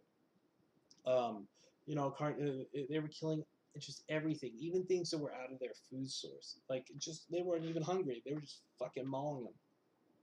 And they brought in a lot of these friends of, and I know friends of Joe Rogan who are, they sit there and they started darting them to tag them, and then they castrated and stuff like that. At one point, and I thought this was a really cool idea, they took that meat from those pigs and they were giving them to the homeless. But apparently, because that type of meat, I don't know, but the meat when you kill, you have to handle it right. And because these pigs were like swamp, like dirty ass pigs and stuff like that, the meat was disgusting. So like the homeless population didn't want that meat. But I thought that was pretty cool. If like there is a way to sit there and have like these over, grown and populous animals, and you can do it right and give like the meat to people that are like really hurting for meat, like in the U.S. and they could do this in other countries and stuff like that. Like that'd be amazing. I know that we have that show, the what is it, the Swamp Hunters or Crocodile Hunters or whatever, and they're sitting there and they're racking in, like 15 to 20 of those fuckers, every single time, and I'm sure it's over a 3 or 4 day period or something like that. But I mean, if they have tags for all of them, that's cool as hell. It's good that they want to use all the parts of the animal instead of letting it rot. Yeah, there's a lot more of that going around too. because there are hunters that have, and again, this is from me reading or listening to hunting podcasts like the Meat Eater and stuff like that. Hunters will give other hunters bullshit for like you know taking apart the animal and stuff like that, and just leaving parts. Like good parts, good meat or something like that. And the people will be like, I don't want to have to clean that part off or blah, blah, blah. And other hunters will give, those hunters shit about that, like just leaving it like that, or, not cleaning it up for at least other animals that can come and, feed off of that and they go the fuck their way. But like just making a mess out of all of it. Even though it's already probably a really messy thing with blood and guts. But, so yeah, to use everything is more and more, what I found out a lot of hunters like to do. Uh, the other thing that I thought was interesting is now there are hunters that are getting pissed at other hunters for using scopes and like shooting from like 400, 500, 600, 700 yards away or something like that. Mass amounts of football field after football field shots, saying that that's not really cool. I guess I don't know, but I don't know if I'll ever really go hunting. Um, I mean, hell, I'm scared of spiders. Like, I have a problem trying to, crunch spiders because I don't like the feel of it, like on my hand when I put my shield in my hand. Because here's the thing, I can't stomp on them because if I stomp on them, I'm putting more pain into my fucking feet. So, and swear to God, I have this weird ass like eyesight, this laser eyesight, just to see spiders if they come, like crawling up and stuff. Ugh, fuck that. Um, my older brother one time, he had a 1968 Super Beetle that was yellow, and he was fixing it up ever since he got it from my aunt. He was fixing that thing up, no joke, and he fixed everything to Bondo and all that, everything, and painted the outside, looked great. Now it was time to work on the inside. He was pulling it out. He pulled everything out, put in seats. One day we both go inside from like working on because we just put in a new sound system, which was really easy. Just really strip the whole wire, new wire, blah blah. Put in a new sound system, listen to it. It's like great. Okay, let's put the woofer in the back. Okay, awesome. Go inside, and my mom just starts beating the shit out of the back of my brother, and it's just like fuck, fuck, shit. Oh my god, like shit. Oh my god. My brother's sitting there like fucking stop. What do you do? What the fuck? And then all she says is Black Widow. And he takes off his shirt, and no bullshit, he has two fucking Black Widows on his left shoulder, right? Like he takes his shirt off, and they like fall onto his left shoulder. And my mom just slaps them off, and they both smack onto the wall and fall down onto the carpet. And she's just stamping, just stamp, stamp, stamp, stamp, stamp. That was insane. That, and then of course I'm flipping the fuck out, thinking like, check me, and my mom's like, you're okay. I was like, no, fucking check, getting all naked and everything. Um, because one time, no joke, my brothers and I actually caught on to I think it was either a hornet's nest or a wasp's nest, whichever the ones that make their um, uh,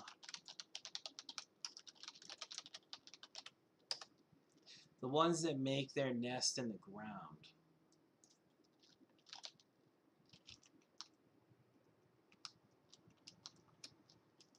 It's either a wasp or a hornet. I think it was wasps. I think it was wasps because they were small. They weren't big. Well, we were at my grandmother's house, which overlooks the Pacific, where in Pacifica, where she used to live until she passed, in Pacifica, and we were visiting her. It was for I think it was like a family event, like a get together and family reunion, and we're getting on top of like this hill, and all of a sudden, like I'm sitting there like chasing after my older brother, and we were younger. He was probably like 14. I was 12 because he's about 2 years, year and a half to 2 years older than me. At certain points of the year, so we're going up this hill because my grandmother's house was kind of like built on a hill, and we're going up this hill, and I'm following him, and all of a sudden, like he just goes, "Pugh," like what the hell, because I went down to tie my shoes, and all of a sudden he just sits there and he's like, "Run," and I'm like, "What? Run?" go. And instead of going himself first, because I didn't know what the fuck was going on. I thought they were flies. He picks me up and like pushes me forward, like fucking go, and man, did he get fucked up by those things. We're running through, and he's like just smacking his face, and I'm smacking my face, and my I'll always remember this. It was my mom as we ran into the house. It was my mom, then in the front room. Well, it was a bedroom, and then so you walked in my grandmother's house. I looked at my grandma's house. It was the master bedroom, secondary bedroom, bathroom, and then it was the rest of the house, right? Like the front room and the kitchen and stuff. We come running through. My mom goes, "What the fuck are you doing? Like, why you have your shoes on in your grandma's house?" And my brother's like, "Bees!" And apparently, when he said bees, like they came out of his fucking mouth. Like he had wasps in, or like whatever in his mouth, right? I think they were wasps in his mouth, right? And my mom was like, "Holy shit!" And like she grabbed a towel and just started like whacking. Like grandfather comes through, punching and like grabbing all the ones that he can up against the wall. And my grandmother's just like, "Take off your clothes." And my aunt's all like stripping us of their grandmother and everything. And my great grandmother, my nana, God bless her soul, like she went out to the back because she was old at this point, and she's not fucking gonna attack shadow box against bees. And my grandfather's just sitting there fucking like punching and swiping as much as he can and uppercutting and shit probably.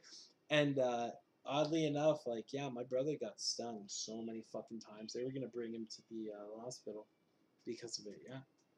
But that was, that was pretty intense that day for sure. I got stung just a little bit. I didn't get stung a lot. Um, it was just, he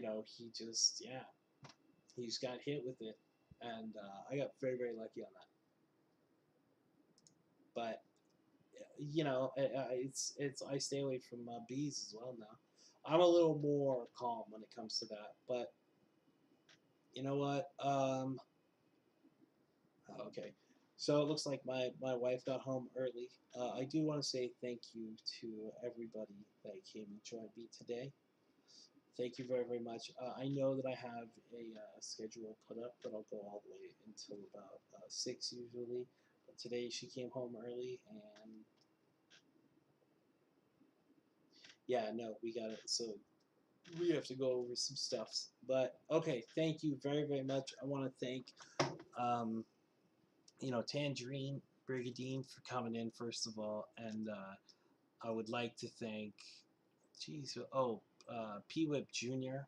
for following, Maku Mako for following. Hey, thank you very much. I want to thank just Sean that likes games, Endless Backlog, Magic Mike for.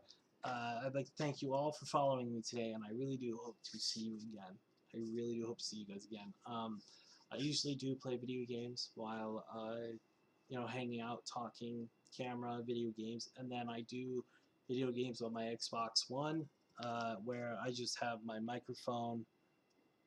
Yeah, no, I will. My microphone and no thing, but